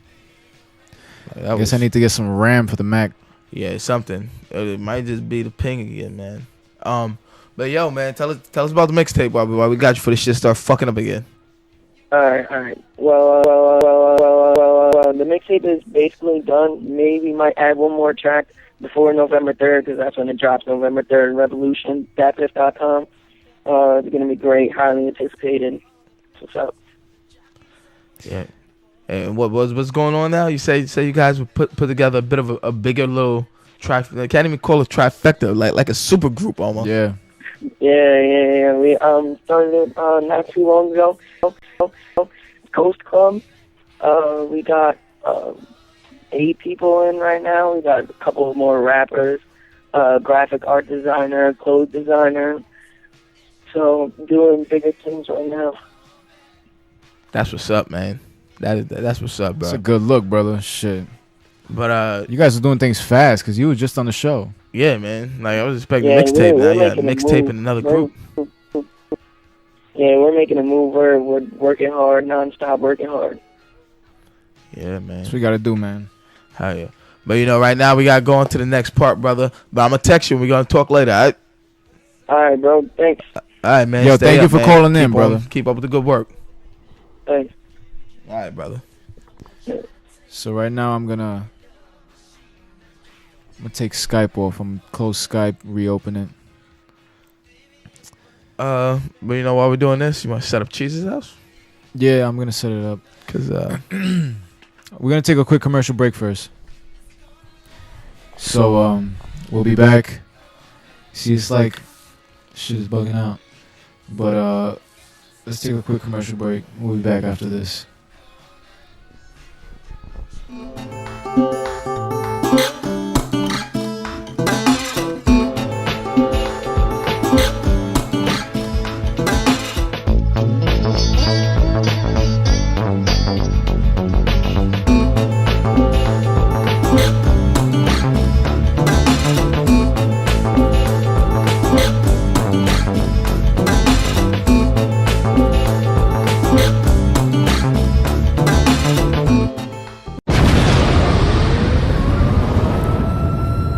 Welcome to Cheese's house. Welcome to Cheese's house.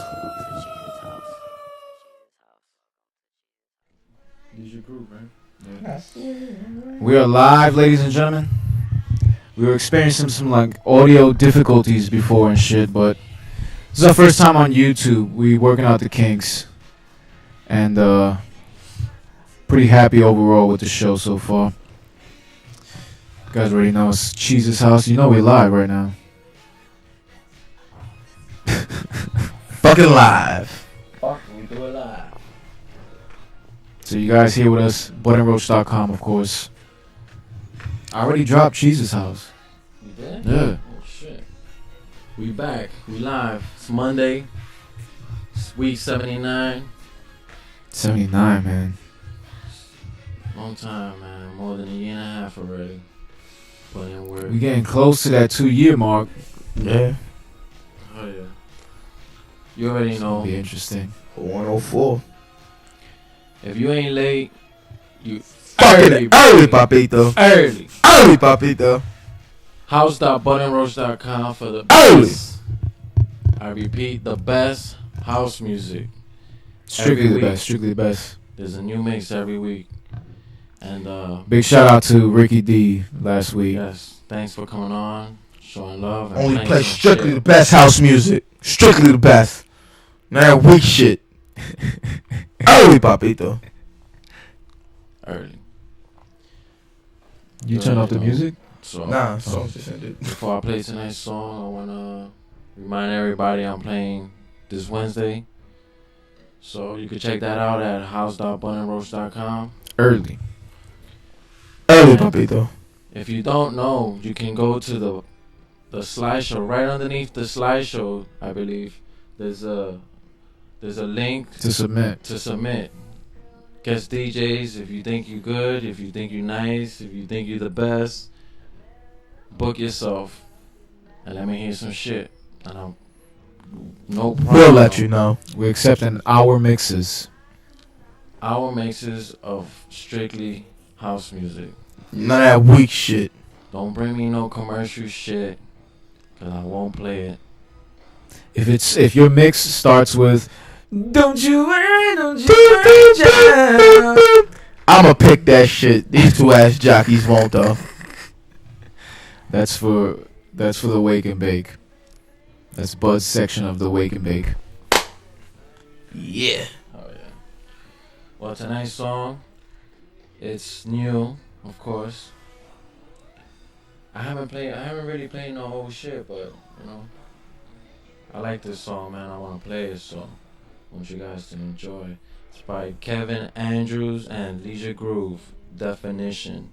Early. And we'll be back early, papito. They already know.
What is house music?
house music?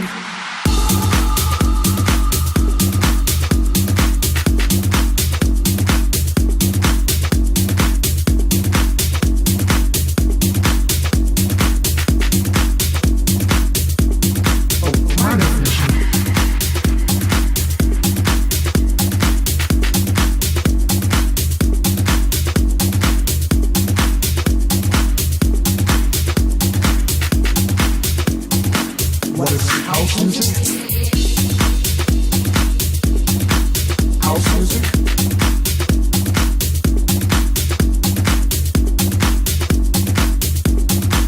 House music? Oh, my definition.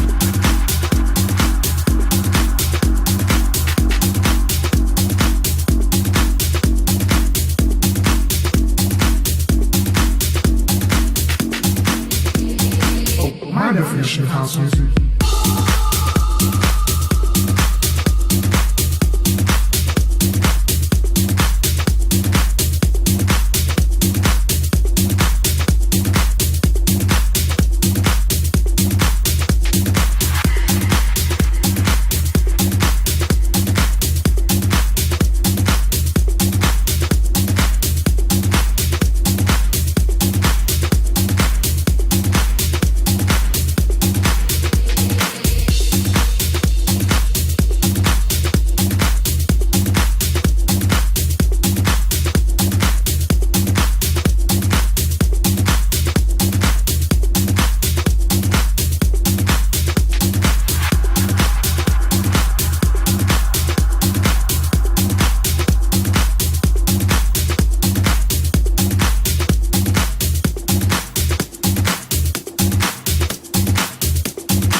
You're listening to Zonos with Zo and Zo. Ladies and gentlemen, we are back on the Bud and Roach show, and with that, you know what time it is. Time for Zonos. So, I mean, I don't even have to say hello to people. They can fucking see you, so go ahead and say hi. What's going on, folks? So, you know, it's always a pleasure. The first time we do it in person, and, yeah. Better without it, like the echo. Nah, just put it on one ear. Don't put it over both. Put it over one. So you still hear yourself in the other ear. This is a slight echo. It's nothing crazy. Well, you know, I guess we should talk NFL first to start it off, man. You know what? Before we start on the NFL, we're gonna talk something quick. That goal by Latin Ibrahimovic. Did I get that right? Zlatan Ibrahimovic. Yeah, the guy with the really fucked up nose.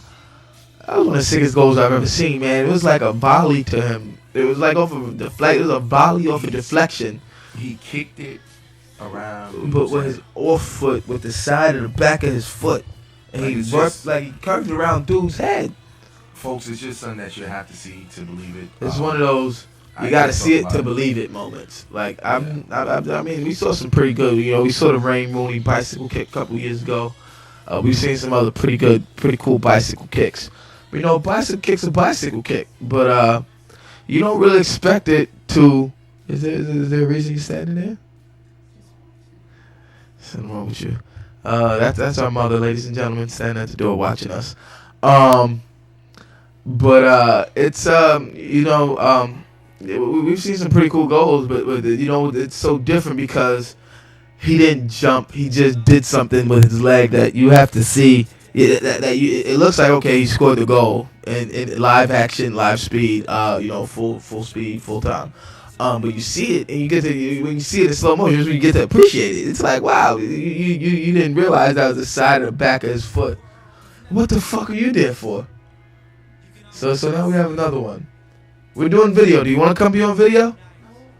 Yeah, get your hair So then stop peeking in the door. You know what you're being right now? You're being nigga news. You want to bring that back? You want that to come back? Okay. Well, we'll get to that after we finish episode. No, I'll let you know what nigga news is. But you see it in live motion, you get to realize that you just missed something that if you didn't see it from a replay, it would be one of those things. It's like, fuck, man. Yeah, it's definitely an awesome goal. Like, that was one of the greatest I've seen. One of the greatest. Probably the greatest. Yeah. What he did. The way he did it, man. We've seen some pretty... The athletic ability that you have to do that. Just because, I mean, when you see it, you'll see what we're talking about. But for the side of the back of his foot at that angle, and then he wrapped it around the guy's head. Like, it's ridiculous. Like, it's insane. I want to ask you about soccer, man. 2014, man, World Cup coming around. You getting excited? You getting excited? Very excited, actually. I'm not sure what the time zone is in Brazil. Brazil, their time zone, I believe, they're not that far off from us. I believe Brazil. I will wake up at 5 in the morning to watch it. You know, the last World Cup final, I watched it by T's house. And he had a barbecue the night before. Did you go to the barbecue, the party he had the night before? I don't think I was there for that. He had one of his big, you know how he does the big party barbecues, one of his friends. He had one of those. We drank all night, and then we went back to his house and drank some more. We didn't even go to bed. Slept for like maybe 2 hours. I dozed off, also drunk. And him and Omar woke me up and was like, yeah, World Cup. And, you know, just laid there in one spot on the floor. Yeah, and watched it, man. Still drinking. It was an awesome final, too, man. Who was it? It was Spain versus who last final? Because I know Spain won. I can't remember who they played. It wasn't Italy. No, was it Germany or France? I think it might have been Germany. I think it was Germany and France. I think I think as Americans in America, I don't think we appreciate soccer. Nah, I think I've grown in appreciation for it now. A much larger appreciation over the recent years. Americans, in general, Americans, they don't appreciate soccer. I just really got into soccer maybe 6-7 years ago. I only watch, not to sound like pretentious or anything, but I only watch European soccer. I will not watch this MLS bullshit that is shown here in the United States. It's like watching minor league baseball. It's like watching AAA, AA baseball. It's a little cold-blooded, but I get the analogy. The talent level's nowhere nowhere near. It's not on par. A lot of these MLS teams, you know, they be maybe third, fourth. They be very. Deal now. Fox got a deal when football season ends. They're gonna be broadcasting a lot of games, a lot of soccer games from the Premier League. Because they have the Fox Soccer channel now with Fox Sports 1, man. Have you been tuned into Fox Sports 1? I really haven't. I've actually watched a couple of the games, man. I like their presentation. I like their stuff. I got to see some of the other programming. Just really mostly I watch a lot of college games on there, man. But I'm not big into college like that. College football, man, is awesome.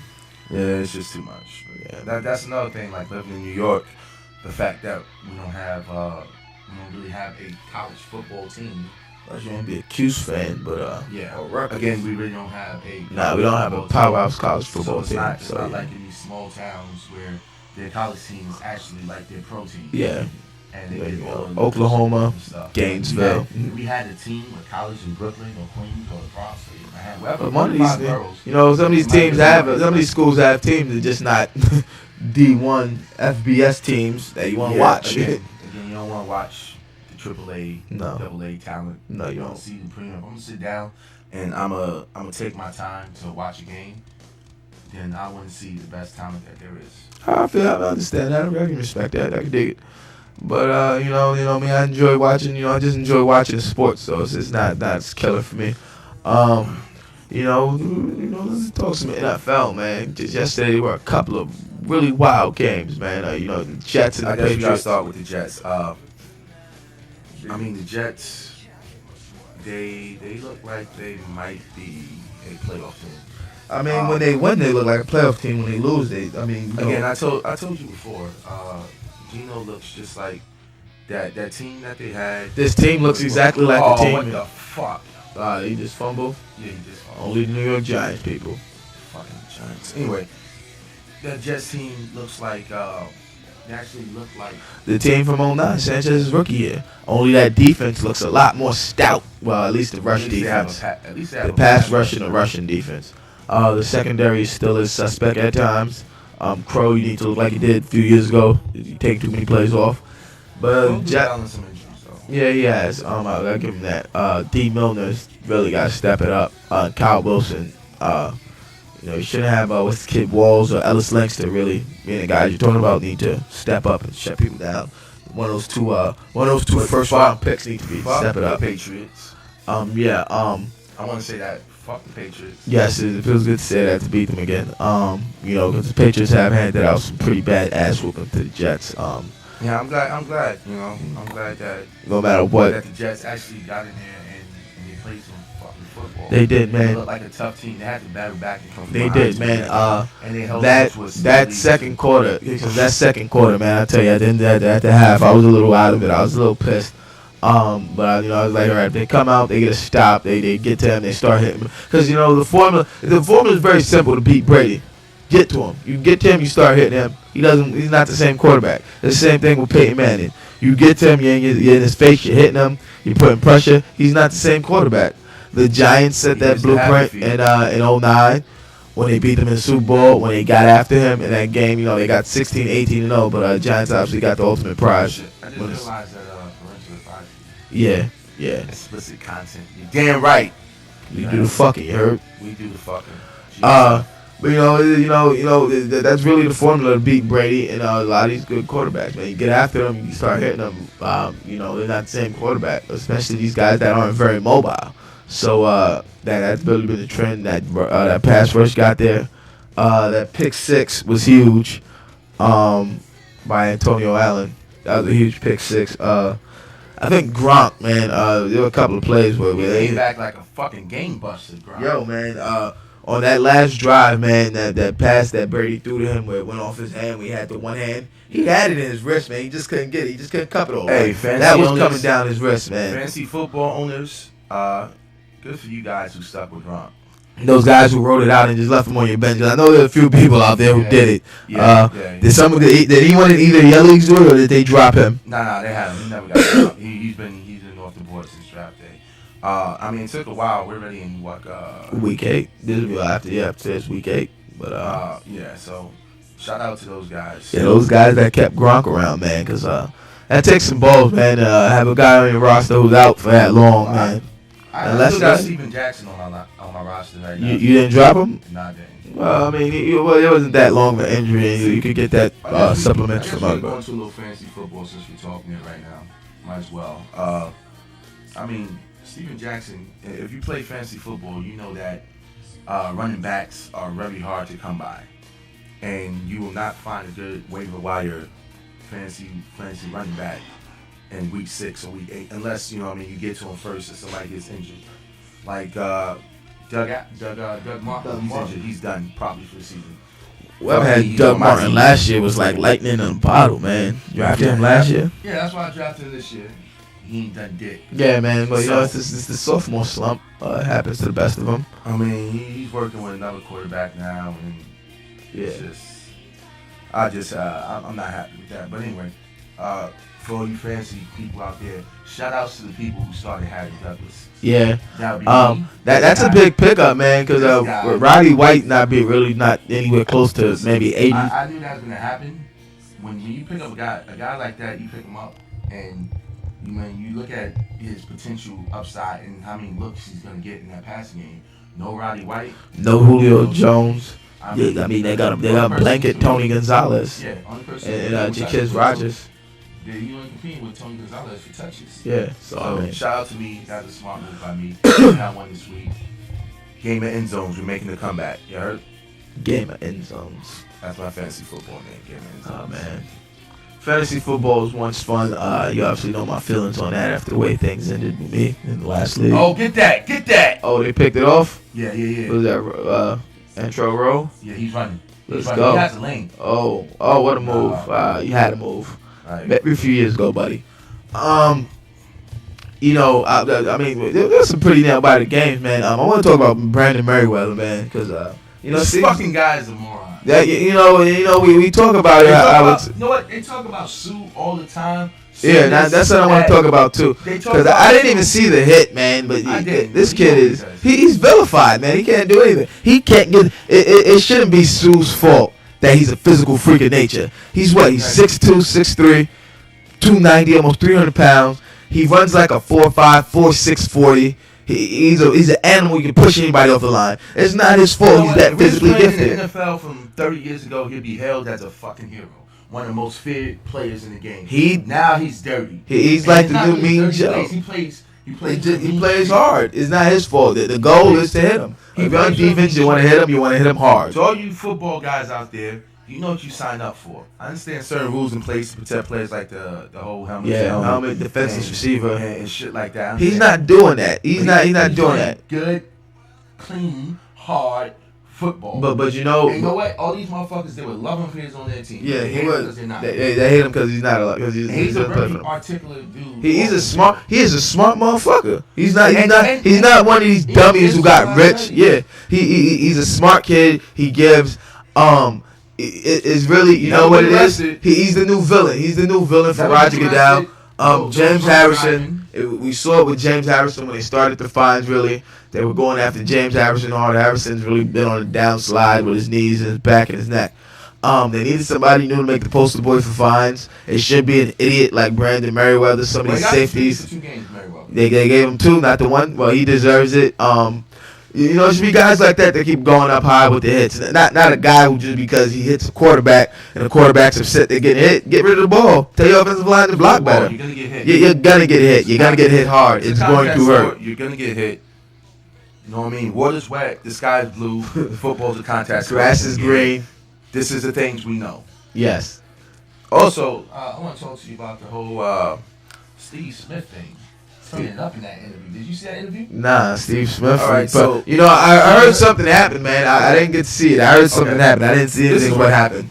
I'm gonna go through because Steve Smith is such a fucking gangster. Did he get ejected from the game? Nah, he didn't. This was the interview, the post-game interview in the locker room, and they started asking him about Janoris Jenkins and what's going on with him. I heard that. It was like, he caught a touchdown, and he pointed at Janoris Jenkins, did a little dance and everything. And first of all, he said Janoris Jenkins was talking about his wife.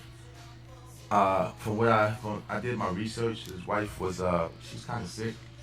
I thought she might have had cancer, so she's really sick. I remember hearing something about that. He was considering retiring. Yeah, when they drafted Cam Newton, she was sick. Yeah, I remember that. I remember that.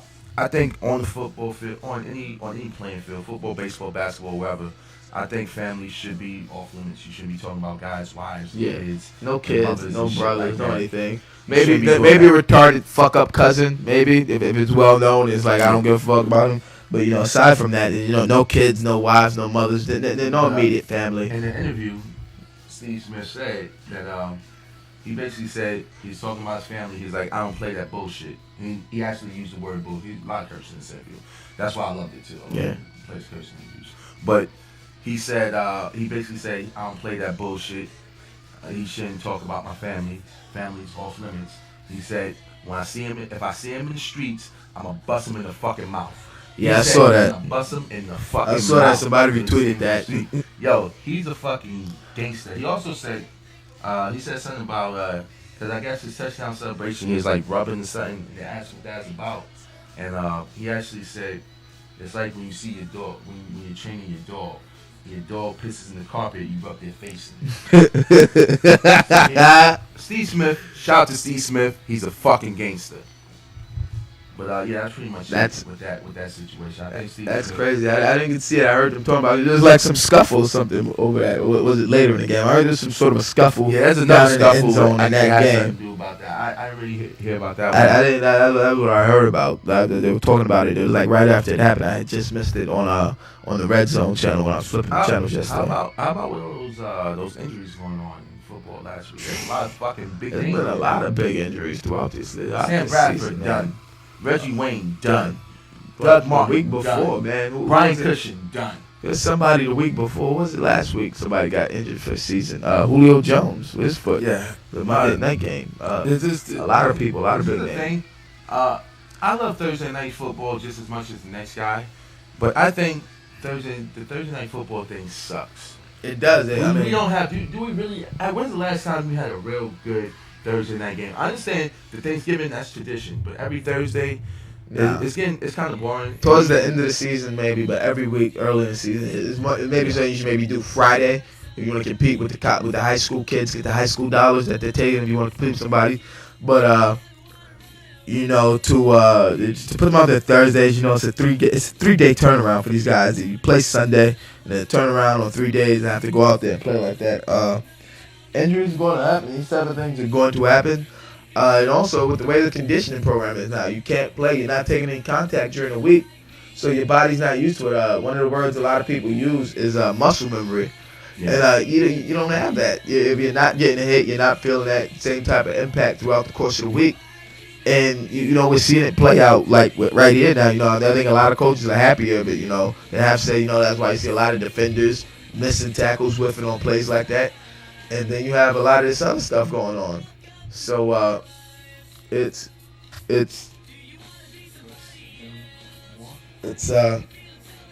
something they need to look at, man. I don't think this Thursday night football thing is gonna last long.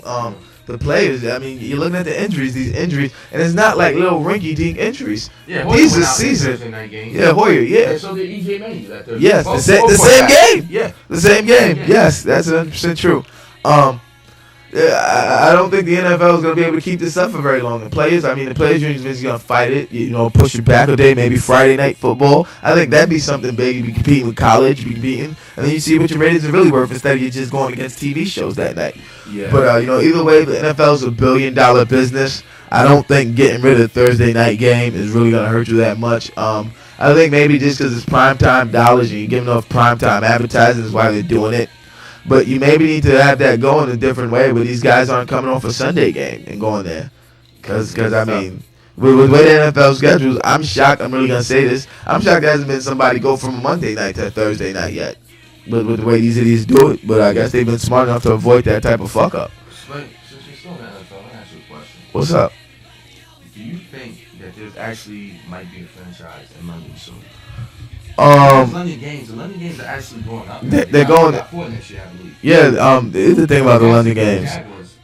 They might relocate to fucking London. Yeah, that's something you're hearing. Maybe at St. Louis for things with that stadium. First of all, I understand how London could get a team before LA. Before LA, yes. LA, it's fucking Los Angeles. It's one of the. I think the biggest thing with the team not being in LA is there's really nowhere for them to play because the Coliseum isn't. You look at what is it, the 84 Olympics it was for? It's old there. You haven't really had anyone in a while. If you build it, they will come. That's very true. Stadium. Holy shit. Hey guys. Yo, you better not let my pop see that cup. Hey guys, look at this. That nigga will lose it. This is a motherfucking Hulkamania circa 1984. Damn, son, that cup is old. I'm drinking out of the Hulkster's cup. Look at that. Yo, that's man. Old school. You better old school. Better be careful with that, man. Hey, cheers, Skip. Daddy will fuck you up. But I do think that there will be a team in London at some point. I really think it's the logistics of doing it, because you can't have them every other week flying, transcontinental. You know what I'm saying? Going from continent to continent every other week. I think there would have to be like a stretch of time where it's like, okay, they have a block of home games and a block of away games, and they don't get to go home. But then it's unfair to those players, who live there, whose families are there. So I think there are a lot of logistics they would have to figure out. I don't think a lot of guys would want to go there. I don't think they would too. I think the money would have to be extremely. Yeah, how would they convert that? Because pounds or not even pounds, it's euros over there. London's on euros. Euros are more than what do we call it? More than dollars. So I understand how that would work. It is. It would have to be some sort of conversion. But if there wasn't, and they weren't able to, if you're making a euro as opposed to the American dollar check, I think players want to jump at that. I think that's why you saw guys. I think that's why before LeBron left Cleveland, why you heard him say, I'd entertain the idea of going overseas if they were paying me $50 million a year. Because you're not getting $50 million, you're getting 50 million euros, which is way more than $50 million. Yeah. And obviously it's going to be tax free. You're not getting taxed by the United States government. Oh, pick that up. Fall on it, motherfucker. Are you kidding me? Oh, did he get that? Yeah. Oh, I thought you didn't get it, man. You fucking tard. But I think that if they could get the logistics down packed, there are enough stadiums over there where they don't need to build another stadium. There are enough football style stadiums. Wembley, Millennium. There are a lot of stadiums over there they can use. They can use Old Trafford. Yeah, there are a lot of stadiums they can use to play. All these soccer fields are typically bigger than an NFL field. The same type of cut on the grass. The grass is the same. It's the same field. They're just bigger and wider for soccer. If they never figure it out, I think it would work overseas. If they could figure it out and make it work, I believe it would. It's just a matter of getting players that want to go there and stay there, and figuring out the logistics of the schedule. But I do think that the people will like it. And like you just said, if you build it, they will come. That's what I said. Don't I just said. back off my shit, though. Did you just hear me say like you just said? Okay. You just heard me say that. Don't piggyback off my shit, man. Well, you left me a perfect fucking opening. What the fuck you want me to do, huh? Not use it, huh? Hey, why don't we get creative, Skip? Yeah, I'll get creative for you. Fucking queer. Gotta be careful, okay? Yeah. Yeah. Might get in trouble for that. Say with a little bit of FCC, come get your ass. Nah, we're on YouTube. I don't think the FCC has very much monitoring on this, man. But before we get out of here, man, World Series, man. Red Sox versus who is it? Red Sox versus the Cardinals. I was about to say Red Sox versus the Braves. You know what? Yeah. This is what I think about this. First of all, I wouldn't mind seeing Beltran get a ring. I wouldn't mind it either, man. I think that upped the value of my Carlos Beltran autograph baseball. And we had this conversation last week. That would actually make it more likely to get in the Hall of Fame. So that would help a lot too. I have autographed Carlos Beltran baseball. Genuinely autographed. I think he's a switch hitter. He's coming up on 400 home runs. If he hasn't hit 400 already, he's coming up on 400. He's a guy that's always played great. A lot of people did say when he left the Mets he was done. He played the best way it matters most in the postseason. Yes. And he's no slouch when he's out there. Even though his last few seasons with the Mets were injury plagued, it's not like he didn't produce while he was here. I have no hard feelings for the way the Beltran thing ended. Without trading him, we don't have Zach Wheeler, who's one of our bright young spots. But I'm not mad at Beltran for moving on, man. He deserves it, man. I hope he gets a ring. He deserves it. I wouldn't be mad seeing him win. And it'd be fitting that he's at the team that struck him out and kept him from getting one when he was with us, man. Yeah, that Wainwright curveball, you're still playing with that guy. I think he did the best thing for him.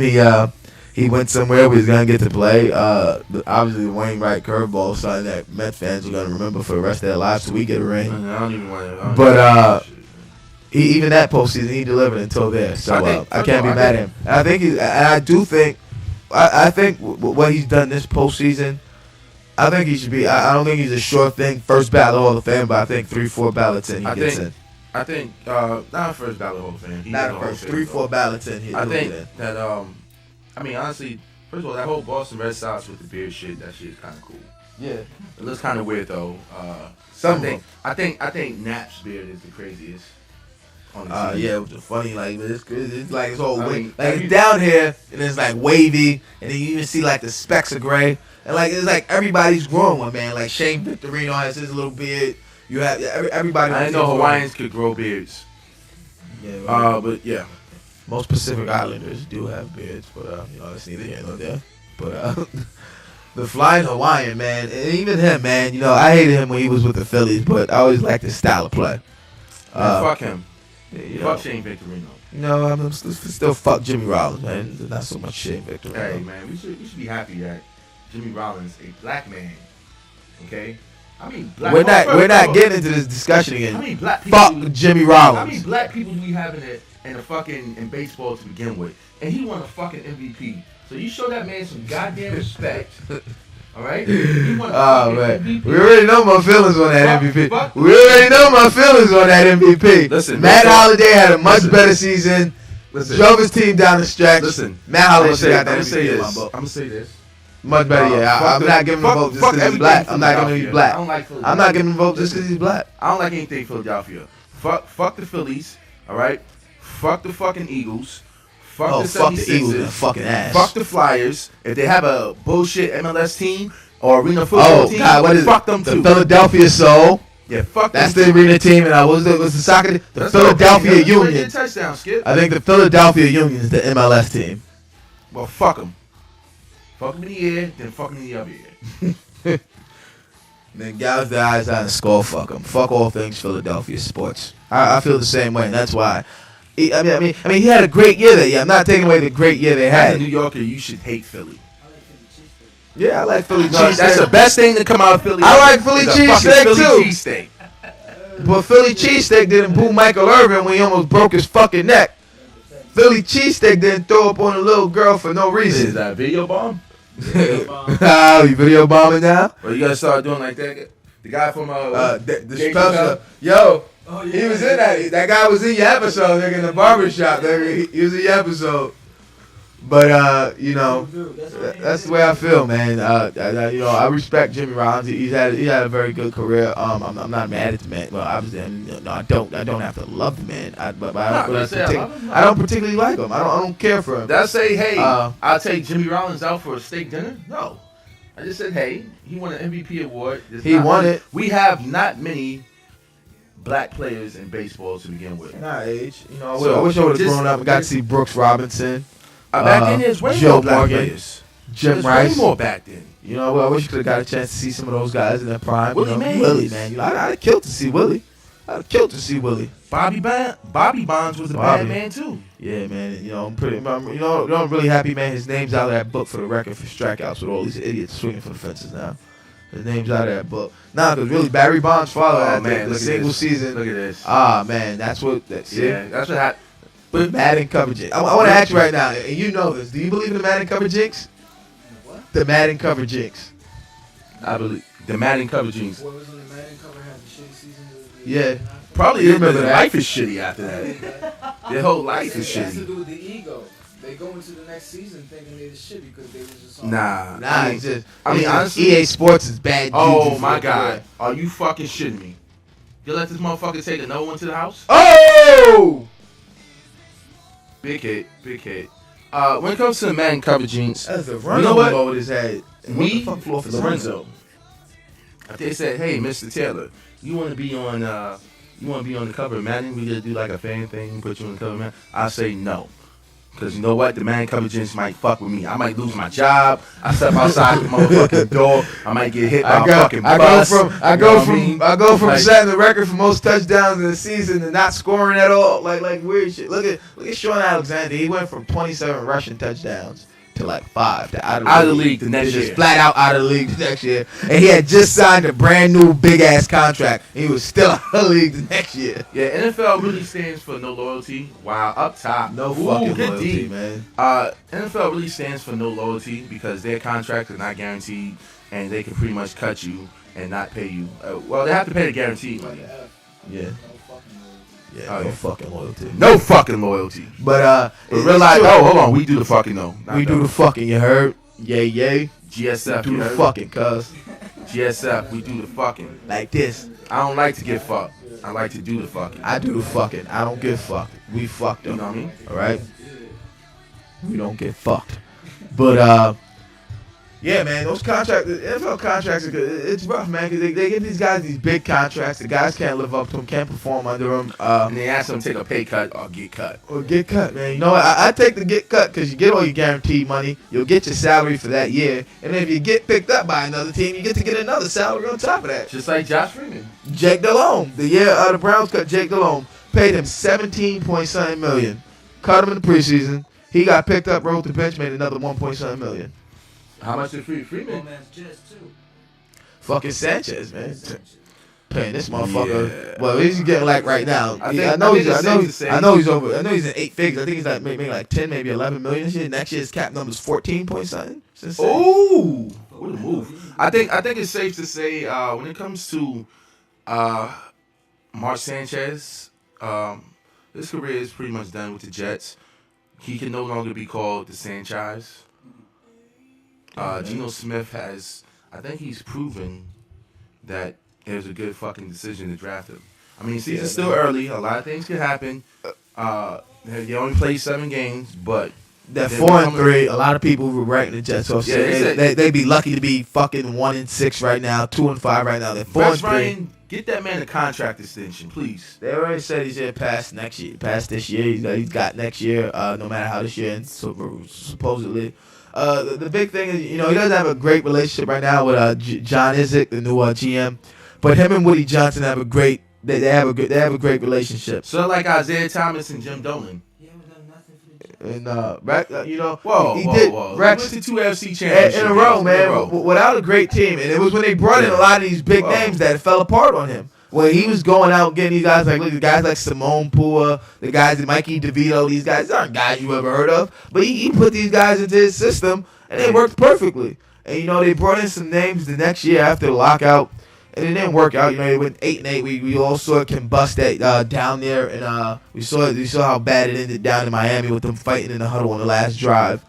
I.e. Santonio Holmes. But then it just got worse the year after that, and it was time to say, all right, maybe we need to look at the change. They drafted a new young quarterback. They had a guy. They just gave him $50 million extension, and right now he's living up to the draft status. So I mean, Geno's real good.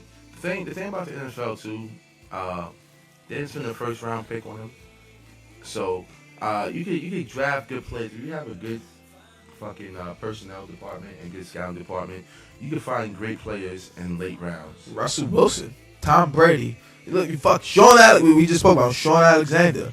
What was his name? Gronkowski. Gronk. Aaron Hernandez. Well, Aaron Hernandez would have been a first round pick if he could have stayed his ass out of trouble. But even Aaron Hernandez. Look at guys who undrafted. Victor Cruz. Guys who go undrafted. Kurt Warner. The list goes on and on. Mark Bolger. These guys, these guys that could go undrafted. It's just talent. And if you know how to scout properly, that's my bad. But it's it's all about how good your scouting is, the type of team you want to put together. I will say that I'm still very excited for the Jets season the way it's going right now. I'm just not getting too far ahead of myself, taking it a week at a time. I do think that the Jets are going to make the playoffs. I'm taking it 1 week at a time. Not a drug addict a day at a time. You got your pen? Your sobriety pen? Some shit? Fuck you. But right now you you fell off the wagon? Yeah. Huh? You need to call your sponsor? I thought it was going back on the wagon. Nah, when you fall, it's called falling off the wagon. When you relapse, it's called falling off the wagon. Yeah, if you relapse. But obviously you already know I what relapse it is. every weekend. Cheers. Shabambo. And with that, we're gonna go ahead and wrap this up nose right here. Not sure it's too much more sports we can talk about. Not for this week at least. Yeah. But we're gonna take a quick commercial. Hold on. Before you do that, GSF, we do the fucking. We do the fucking, yo. We do the fucking, man. We do the fucking. GSF. We don't get fucked. We fuck you. I'm pretty sure y'all motherfuckers out there wondering, like, why the fuck do you always say GSF? We do the fucking. What the hell is GSF? No, I'm gonna give the people a little tidbit here. We got a little time, right? Yeah, we got give you another minute. Educate. GSF. That includes me. That includes myself, my brother, Alex, and Cheese. Nah, this is a bit bigger than that. Francis, Nook, Taro, Satero. Who else is GSF? Maine. Maine. Oh yeah, Maine. Yeah. But GSF is pretty much we all grew up together over here on Grove. We all grew up together here on Grove, and GSF is Grove Street fam. You know what I mean? And the S. You know what I mean? Me do. When I get the tattoo, I'm gonna get a GSF tattoo real soon. Yeah, when I get the tattoo, the S is gonna be $. So we're cool like that. GSF, we do the fucking. We all grew up together. We all family. You know what I mean? This is a family thing. This ain't just niggas getting together to do bullshit. This is the whole family. And we got a TV show. Damn right, my life. Yo, I think I look pretty good on TV. I was saying that too, man. I was looking at my beard earlier. Like, you can't even tell like I ain't shaved. Look, I look kind of light skinned. Yo, shout out to the light skinned niggas, man. I'm representing for y'all. Shout out to the light skinned niggas. I'm representing for y'all. I got my face on TV, light skinned niggas right here. Shout out to y'all, man. Fuck these dark skin you ass fucking niggas. Drake fan. Shut up. Huh? Nigga Drake is like, nigga, the nigga's half Jewish. His mom's is Jewish and his pops is from fucking Memphis. People don't know it's actually Drake. Drake. You don't know his actual middle name is Aubrey. That's his. That's his first name, nigga. No, it's Aubrey Drake. Eh? Oh man, so it's like Aubrey Graham or some shit. Aubrey Drake Graham. Yo, Aubrey. That's kind of that's not very masculine, my friend. That's the chick's name. Ain't that the name of the chick who went crazy in Danny Kane? Yep. Yep. Oh man, yo, we gotta take a quick commercial break, guys. We're gonna be back GSF, with more of we the do the Bud and Roach fucking show, man. light skinned niggas. You heard? We in the fucking, building. you heard? Light skinned GSF to niggas. the Representing death. for y'all, man. You gonna see me every week. I'm representing for y'all, light skinned niggas, man. Heard up. Fuck these dark skis, man. That should be a t-shirt. Dark skin.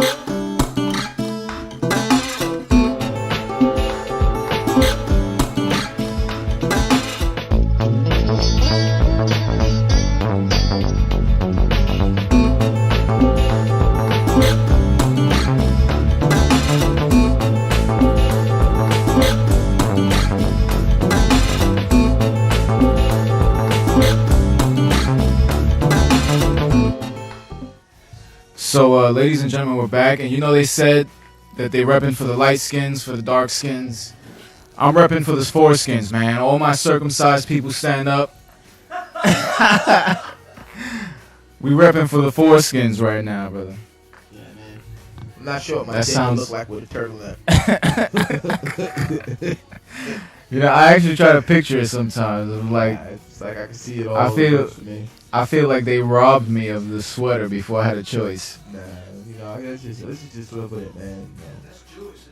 Yeah, man. But you know, now I mean, there's a lot of shit over that Jewish shit, man. They say like when the Jewish do the circumcision, it's like they after that they kiss the penis and shit. Like yeah, they kiss the dick. There's been kids getting syphilis and herpes from the rabbis and shit. That are doing that shit. Kiss the dick of the Jewish kid. I bet you that's the game that they play at the. Whose dick are you kissing today? Rabinowitz. Oh, I've got Greenberg and Schwarzberg. Yo, let me stop so we get shut down before we even really get going. I gotta Yep, kiss them ain't Jewish Schwarzberg jokes. Shut them tomorrow. down. We still got a few more clips, so I definitely, I loaded a bunch of clips, so we definitely gotta play some of these shits, man. Let's play some more, man. We're gonna give you guys a glimpse as to what the Bud and Roach show was like at the previous studio.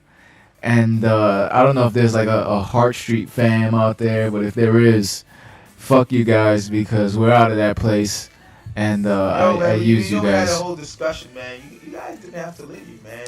You know what I'm saying? You guys. We got you word. did the right thing Morally, but not so much. So you know what the they pressure did was illegal. though. The pressure was coming from my family. It wasn't even coming from the landlord because we had gotten the place through my family. I feel you. So at that point, I was just like, all right, everybody, we're going to do it. We got to get out of here. So let's just fucking go. And no regrets. It was a great place. I can't even tell you how many times we got fucking trashed We in had a that lot place. of fun, man. But even before, man, when we first got there, man, getting stoned in the bathroom. So We was there for about 4 years.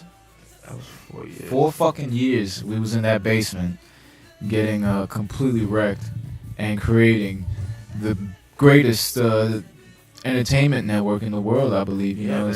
And you know what? Our name came to us in one of those sessions in the bathroom. So, Yeah. Damn, it was, yeah. It was the day of the napkin tastes like turkey. It said. Damn. So I can That was when we pinpoint first that. moved over there, man. That shit, man. We Holy had a lot of good times over there, man. We had a lot of good times. That's why we GSF and we do the fuck. We do the fucking. That's You why guys we do already. the fucking, Come on, man. man. You guys already know We had a that lot shit. of fun, man. David O'Reilly. So this clip right here, and just because you said that, I gotta justify myself because you've said this on the air before. Yes, I was freaked out when I saw the trailer. Nigga, you yelled at me. You spazzed on me and your brother. Yo, this is my house. I'm not fucking watching this movie, son. So don't even mention the movie again. We watching a different movie. I don't want to watch that. The possession of David O'Reilly, and it was And you know what? We saw a totally different cut than the cut that's out right now. Cause Like if you see the cut that's on Netflix, it's a pretty decent movie. It's a damn decent movie. It's about a guy. He's basically has trouble visions. Yeah, he has he has some trouble. He has some visions that are like troubling. Like he can't tell whether or not it's in his head or if he's really seeing shit. And the whole movie, you're just stuck there like, all right, is this nigga losing his mind or is he really seeing shit? Nobody else sees it. You can't see him coming if you're asleep. And towards the end of the movie, you start to realize like he's not out of his mind. He's really seeing the shit, but the shit is fucking with him. And it's like the way that you can get on Netflix right now. If you have Netflix, you can get it. The Possession of David O'Reilly. It's still on Netflix, but it's a totally different cut than the original cut. This is like obviously I'm gonna guess this is a recut that they had to get because they had to sell it. And obviously Just download the fucking torrents. If you guys don't even need to have like Netflix and shit. The torrents are out there, and I don't want to go out and promote piracy and shit like that. But if you're not burning DVDs, promote piracy. of course not. But if you're not gonna go out there and burn DVDs and try to profit off of this shit, then just fucking get it and watch it and just keep it or just delete it like we do. Like No piracy, so the fuck, like. we have Captain Phillips, man. But I was pretty high when we first saw the when trailer. we saw the trailer, but you know what? You weren't the only one scared, but we embraced the fear. We wanted to go, yo, this shit look crazy. Let's watch this shit. I haven't seen the trailer. It's 11 p.m. right now. We usually close out the show at 11 p.m., but being that we started half an hour early, we're going to keep it going for a little while longer so we can get the full 3 hours. But, of course, like we said, we was going to intro this clip. This is the basement. This was us in the basement. You're going to see, I think JD's in this. Is JD in this? Yeah, I JD believe right yeah, there. that's him. I Fucking see his fucking character. You're gonna see Jeff Jeff come through. This is like the Every spit time I crew. told you, come hang out, man. Come over. Come do this. Come on. Even when you were here a few times. I was like, yo, Busy. go and do a show there, and then come do a show there. No, I don't want it. No, that you and now look. Now he's on TV. I'm on TV now. I'm back in Bushwick, you heard? Yeah, you on the dark side though, man. All right, so let's play the clip, and we'll be back after this. This is this is us on Bud and Roach Radio talking about Illuminati blood sacrifices, and I think this is gonna be awesome. So here it is. You need the blood sacrifice. So are you willing to give up somebody in order to get that cash? Because you can't make it without getting it. They'll knock you off fast. Yeah. If you try to hit that dollar mark on your own, they're gonna get you in your sleep. Yeah. And it's gonna be easy as cake. What this dude, what Quincy Jones told Tupac, said, "Fuck me in my ass." That's why Dre gave up his son died, right? Yeah, Look at all these Dre people they had died. right before they blew crazy. Every single one of them had a death in the family. That was his payback. His brother died too. How about this chick? You see, if I had my way, see, the reason I can't agree with Nook is if I had my way, I wouldn't be rich and famous. I'll be in the Amazon somewhere running around naked. Jennifer Hudson too. Drinking out of cactus. Drinking coconut. That's my fantasy. Truth is, the only thing that drives these people is greed and a need for a pure sense of control, and they feel they have it by what they do. Basically, what they do. That's how they get their nut off, nigga. Yeah. You know? Just makes Some them go. niggas- Some niggas get Likes to make It was a light drizzle. Oh. It's not even about making it rain. You got it? Yeah, we're back. You want to make it rain? You want? Go ahead. Go ahead. You want to say your line first? You want to say your line first? Here at the Bud and Roach show, we make it drizzle. Yo, not $1. Like you saw a shadow. You saw a shadow one pass on the side. Oh man. Oh Do shit. that take again. Hold on. Let's try it one more time. We gotta do it one more time. Make it drizzle. Again, so shadows. Yo, God damn it. yeah, Stop this shit, man. I think TV's a Throw money change, throw some repellent. change in the air. I'll tell you exactly what happened. The people at YouTube said, "Wait a minute, this guy's a little too light to be a Negro. He can't be making it rain. Let's get this Dominican out of here." Yeah. Tell that guy to go to Washington Heights. You guys are in Bushwick, goddammit. I'm gonna hear some Aventura right now. Yeah. Shit. Fuck that. Yo, shout out to my Dominican people. I love Dominicans. Y'all cool people. Nah, Dominicans, we love Dominicans, Yeah, man. man. I love Dominican food too, man. No socks and tight pants, no?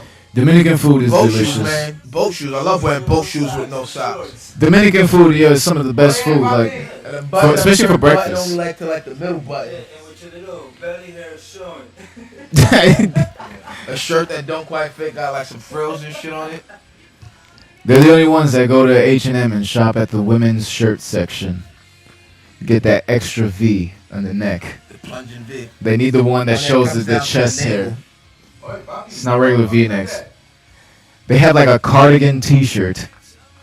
That's pretty much what it looks like. Shit.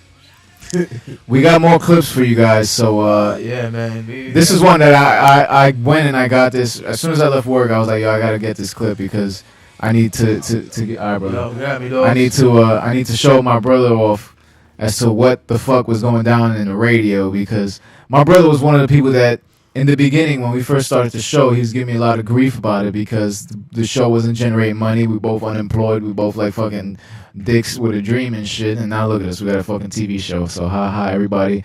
But this is one clip that after my brother got in tune with the show and he realized what we were doing, he started becoming a regular on the show. And we started a thing called D Angel's War on Religion, which I think to this day was one of the greatest things we ever did, even though it was short-lived. But it definitely gives you It definitely gives you an idea as to what the fuck is going on in my brother's mind. So, without further ado, ladies and gentlemen, D Angel's War on Religion. Thank you for tuning in to the Bud and Roach Show. Are you meaning to tell me that Jesus came down, suffered, and died for our sins, and was resurrected and went back to heaven and was reclaimed King of heaven, and then came back down to tell Saul, aka Paul, aka Apostle Paul, Saul, that he was chosen to write the scriptures? But the 11 apostles, minus Judas, didn't write nothing? That they just spread the word and somebody else wrote it? And you want people to have 100% faith in this? I mean, I find this so erratic, so berserk that it gets me angry. But I'm not angry at the people who believe it. I'm angry at the people who don't want to think for themselves. You can believe whatever you want to believe, but to not allow yourself to take in any more information because you believe what you believe, because you're scared that information might affect your belief, then how much does that tell about your belief in the first place? Are you that scared of Satan that you won't pick up an encyclopedia and do some research? Are you that scared of the devil or that scared of God that you won't actually look at another video that has a different, point of view? Thank you, brother. I mean, this is what upsets me. Because if you have faith in something, if you really believe in something, then you should be able to back that up. You should be researching every other possibility and defending your belief. But you people don't defend your belief. You scared. You hide. You get asked a question that you can't answer, and you find a way around that question. You ask another question. That's pathetic. You people are pathetic. And I will infiltrate. Because this is the angel It's war on religion. And you're not my number one religion now. My number one religion to destroy. Because, man, it's so simple. I mean, anybody who believes that there's a God, I'm not knocking you. Believe in God, because the only reason you believe in God is because you're looking for something good to believe in. So believe in good. All you got to do is add another O.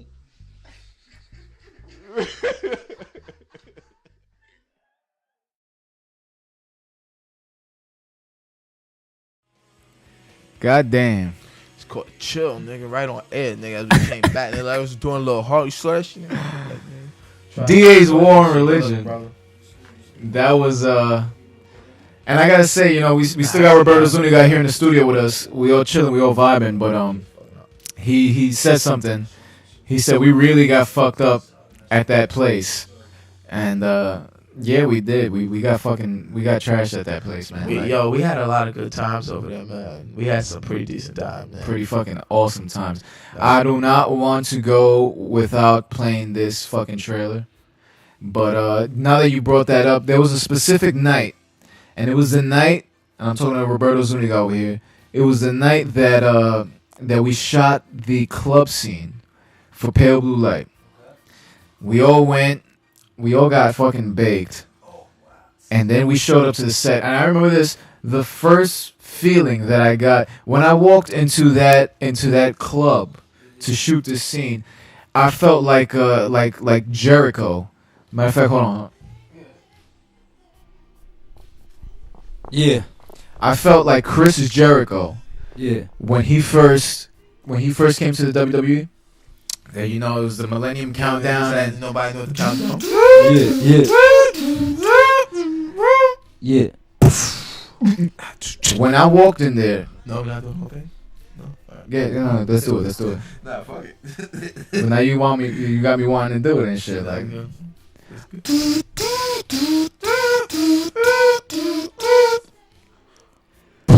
Come on, Jericho, you know I got you.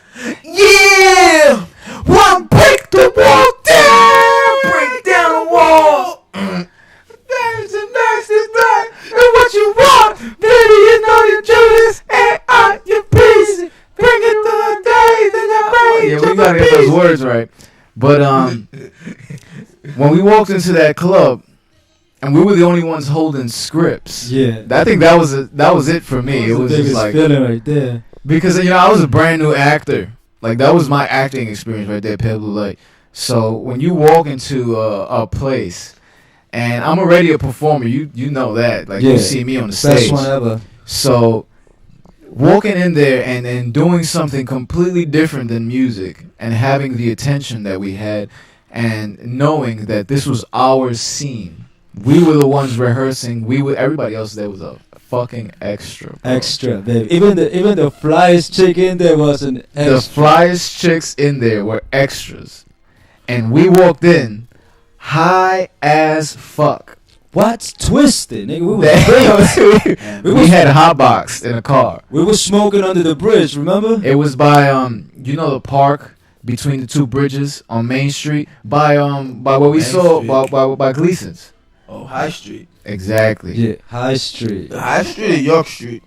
One of those. York Street is like a High stop. Street on the A. It's like York Street is a stop. It was Main actually, Street is where the park is. It was actually by like High Street, right? No. I think it's High Street. There's the park stretches from Main Street to High Street. The A and F run. It's like it's just different stops. On the F is York, and like on the A it's like Holy shit. That was one of the greatest. Hold up. All right, let me take it back. Remember when we walked in, we were just fucked up. The first thing we ordered was a drink, and then they gave us scripts, and everybody just turned around and was like who is the fuck Who is these these dudes? We LXG, baby. Holy shit. Gentlemen. Big shout out to Jonathan Duran once again. Yeah. Happy birthday, you Happy fucking birthday, you motherfucker. aloof motherfucker. You fucking under the bridge. You gotta love him, though. You gotta love him. You gotta love you, brother. to, man. That's a free spirit right there. Come on. And I love that he's doing everything that he wanted to do, regardless of what any of us said. Exactly. Because I do whatever I want to do, regardless of what anybody says, and I think that's the greatest thing. And I think that's what makes people who they are.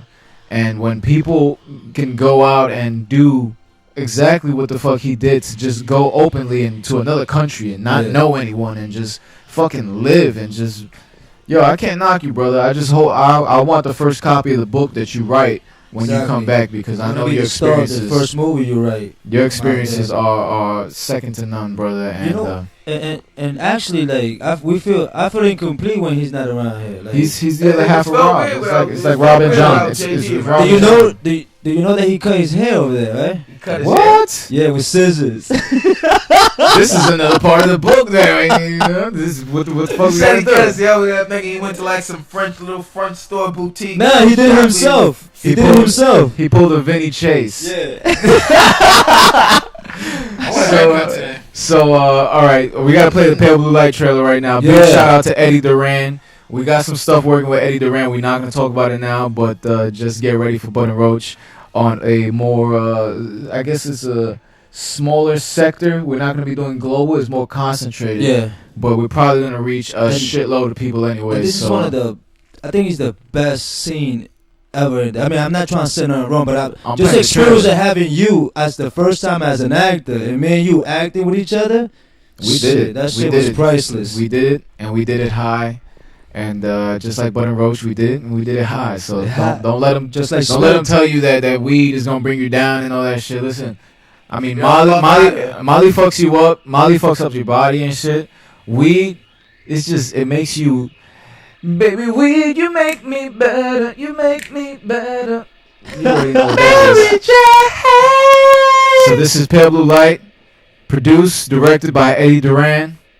And written by Eddie Duran, man. The motherfucker's a monster, man. So we'll be back with more Bud and Roach Show. Yo, turn my levels up. New coupe, truth, the narrow in the millions. Stack cash so high. Why you wear them stupid things anyway? They are not sexy at all. Your father won't wear a chain that big. My father? Jesse Desmond? At your service. Dude, I got all your compilations.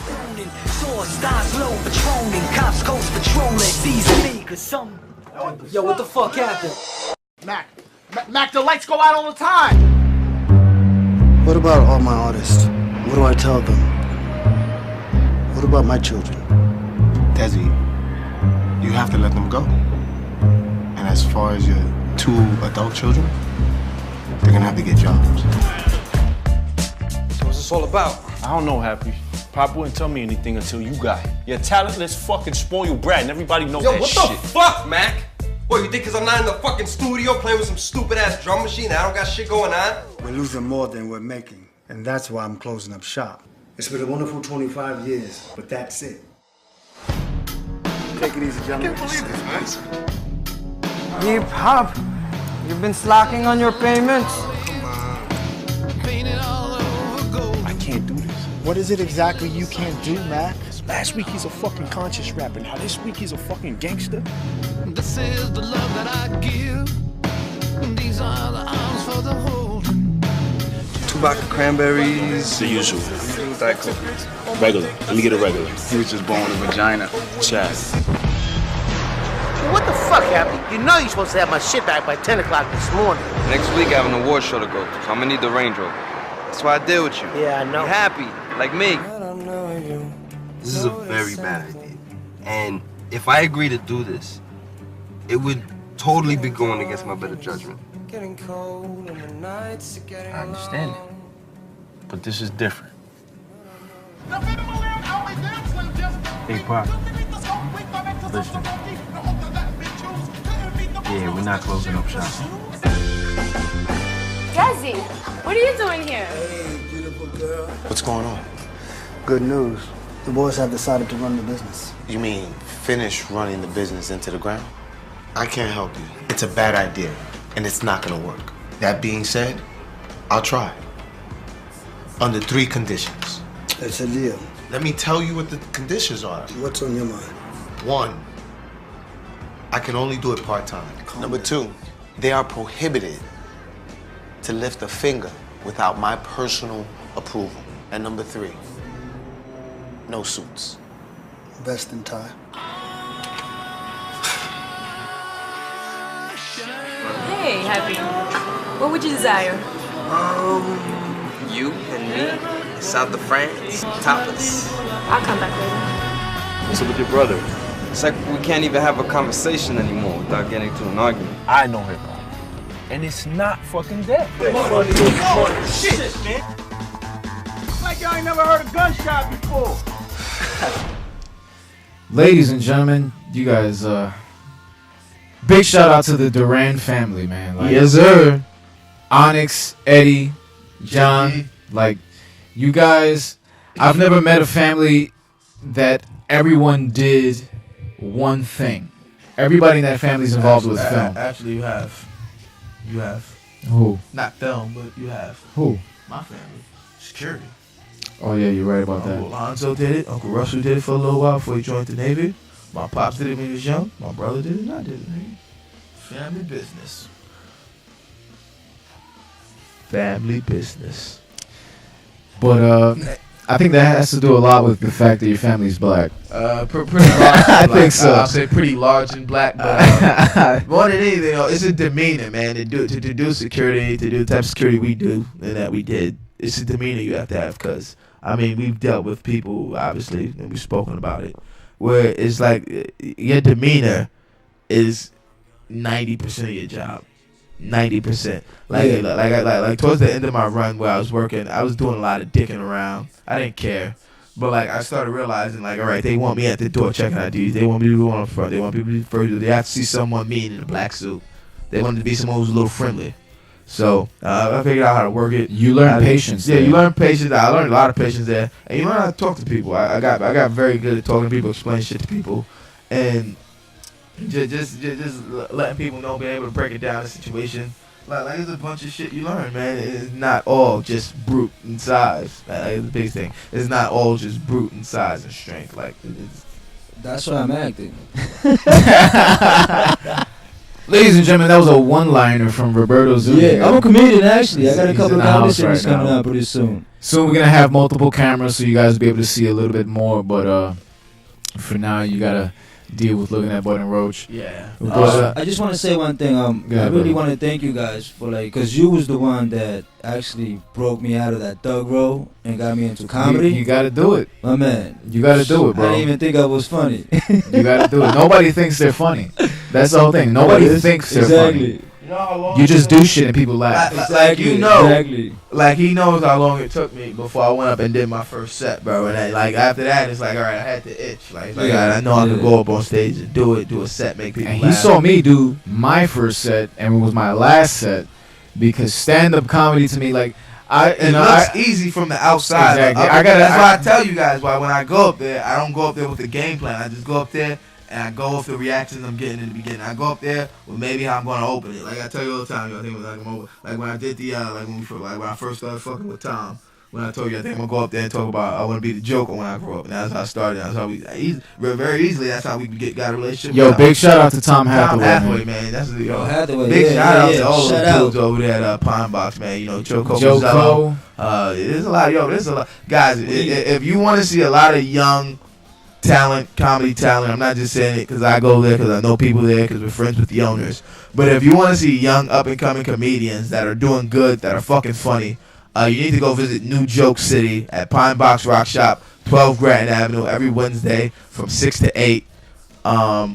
You'll see a lot of young, talented comedians. And I really shouldn't be saying young, but you see a lot of talented comedians. They're fairly young. They're fairly young considering. They're not old, but we need to go catch a show over there. Fairly young would be around MBOE's age, or maybe Nacho's age. Yeah, that's really young. Fairly young. That's young. But I think we're fairly young. Yeah, we're fairly young. Those guys are about 3-4 years older than us. So, but everybody at Pine Box, they show love, they show support. But the best thing about them is, if you go to that comedy open mic, the New Joke City, everyone is very attentive to make sure that everyone else shuts the fuck up while the comedian's on stage. That is something that has gotten out of hand. Like it's not even the comedian getting upset. The comedians will still be working through it. It's not even the host getting upset. This is the crowd. The crowd gets upset. Like because everybody there, pretty much for the most part knows each other, and they will let someone know, like, yo, shh. shut the fuck up, man. Shut the fuck up. And they do. And that's what their shush says. Like, they're not really yelling, shut the fuck up. But they hit you with that, shh. But it's good. And you get the eyes. They say that, shh. It's good that people need that shit because a lot of people afterwards like. There's a lot of drunk fucks in there that are like completely obnoxious. A lot of drunk rude fucks. Yeah. We have witnessed it. It actually hasn't happened to me while I've been up, but I've been in there and witnessed it. And it's cool that it's such a community thing that they shut it down. Boom, right? They nip that shit in the butt fast. Like yo, my nigga. And that's what needs to happen, because if it takes the host getting upset, if it takes the performer shouldn't even be interacting with the person that's being a dick. It should be taken care of, and there's no security there during this event. Nah, not during the week. So you gotta, everybody just kind of gets together and tells you to shut up. So I think that's one of the best things. Yeah. But let's show Pine Box a little love right now. You guys, this was an old promo that I wanted to play. Bud and Cheese we're cutting a promo for a party we did on May 3rd. That wasn't our first party, was it? No, that was on our first party. That was our first party? That was May 3rd? the first one was May 3rd. Holy shit. That was the first time we was there, right? That was the first night of the party. That was the first party, the night of the blackout. That was the night everything just went fucking went to shit. But since then, every event has been off the chart. Yeah, pretty much. Like I say, man, you gotta hit rock bottom to know what it is, man. And that was rock bottom for us. Our first event we throwing after a lot of shit fell through. And well, this is a promo for it, man. So you guys can just big shout out to Heather and Jeff. Yeah, man. Big shout out to Heather and Jeff over at Pine Box. We'll see you guys soon. Love you guys. Rolling. Yeah, May 3rd, son. Matter of fact, I'm heading over there right now with Bud. He got to do some comedy shit tonight. He's doing stand-up. This nigga. Oh, what? Matter of fact, what's the address to Pine Box? Fucking 12 Granton, B. 12 Granton. 12 Granton. Between Bogart and Morgan. Between Bogart and Morgan. Yeah, we here. We here right now. Listen, May 3rd, you gotta come through. It's gonna be crazy. Everybody's coming, nigga. Everybody. You already know, baby. I'm playing house. Heard it. Nigga, we told you about that house shit, nigga. It's gonna be a good night, nigga. Top 40s, nigga. Reggae, soca. You already know. Listen, BudandRoach.com. Nigga, early, baby. Pine Box.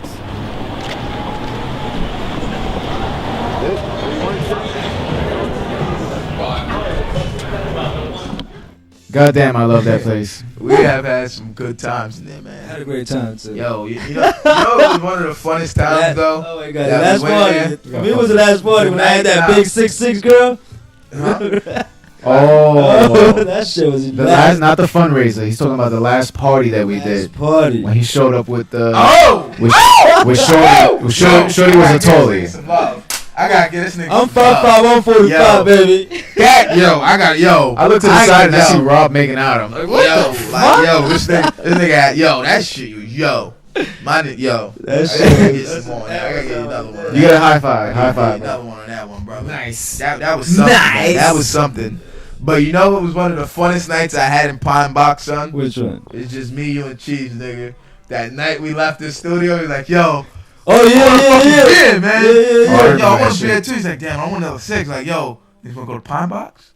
Yo, fuck this. Fuck it. Niggas went to fuck. I wasn't there. I was at home in bed with my wife. We bought drinks and started buying those drinks after that, right? We bought one round. And like the bartender bought us like another 2-3 rounds. Yeah, exactly. Like, we were already nice when we left the crib. Yeah. We were already That's nice. after the show, actually. We were already nice when we left. And we walked to the crib, like on the walk over there, we sobered up like maybe a little bit. And we went the opposite way too. We went the wrong way. We were like, oh shit, yo, we got, cause we was gonna go. We was gonna go straight home and shit like that. It's like we was walking, like, yo, fuck this, man. Let's go. Fuck it. Yeah. Do it live. We was walking to the and I walking home. Like, yo, fuck it. Yo, this gonna get a beer? Like, yo, fuck, let's go to Pine Box. Let's go to fucking Pine Box. You call those thirsty McGirsties. Yo, but that was a fun ass night, man. That was the night Cheese met the chick who was at live who saw that's what I'm gonna end the story. That's the night Cheese met the chick live who saw his phone. Oh yeah, I remember that. You remember that shit? When you see Cheese's phone, bad things happen. Before, because we gotta wrap up the episode soon, we want to thank everybody again for fucking tuning in. Like, this has been a phenomenal episode. We had major fucking problems, technical problems during this show, but we got through it, and the last, I'd say 40-50 minutes of this show have been flawless. All the volume levels are perfect. Everybody's saying that we got it right, And just our demeanor is a lot better in this hour than it was in the first hour because of the camera. We're not used to the camera. Can I give a quick shout out before we close the show? Yeah, so, matter of fact, come over here, get inside. Let's let Rob do some shout outs.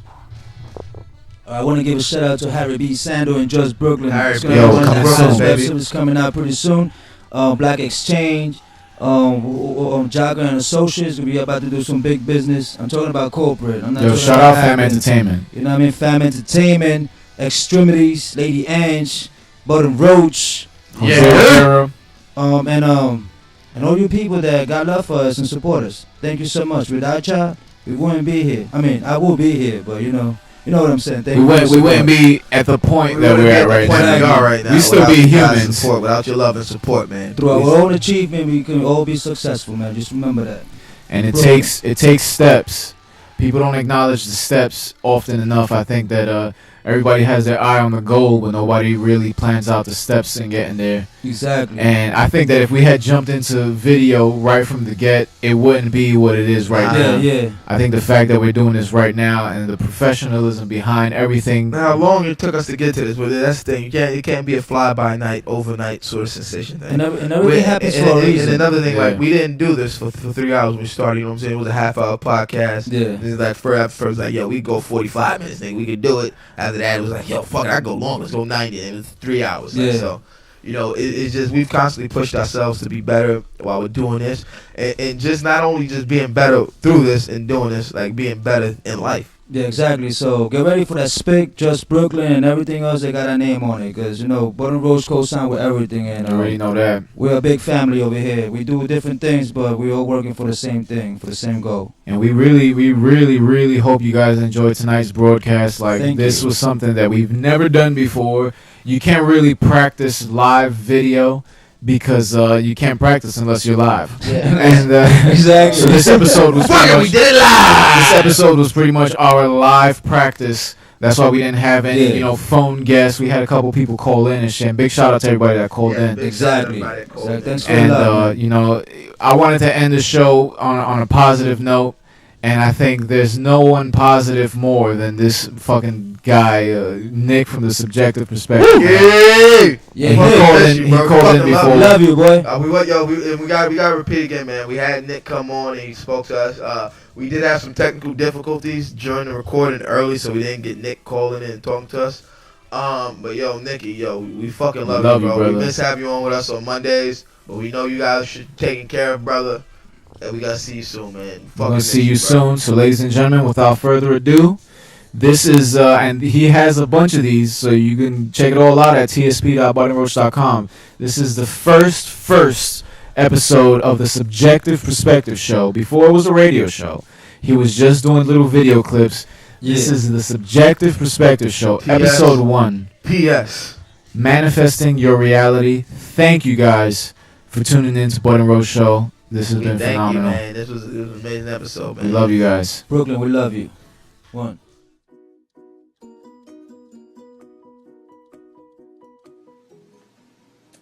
Hey, everybody. Welcome to the first episode of The Subjective Perspective, brought forth by the Bud and Roach Show. I wanted to focus today's show on the idea of manifesting your reality based upon your thought process. You know, it's been said that a morsel of light can wipe out an entire colony of darkness. With that notion, metaphysically obviously, let us think about the idea of positive thinking and how positive thinking ties in to your everyday existence. Also on the scientific level, when we start to delve into quantum physics, we start to see a connection, a uncanny connection between the intention, the observer, and the reality.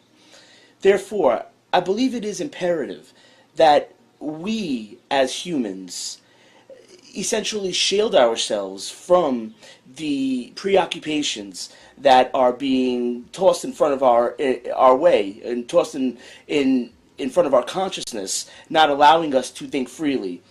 it's a very, very interesting concept, which brings one to the notion of propaganda, things of that nature, which, if anybody has taken a history class, would know where the Spanish-American War comes in with that, and how yellow journalism was used to strengthen the sentiment in America regarding that war. 1898.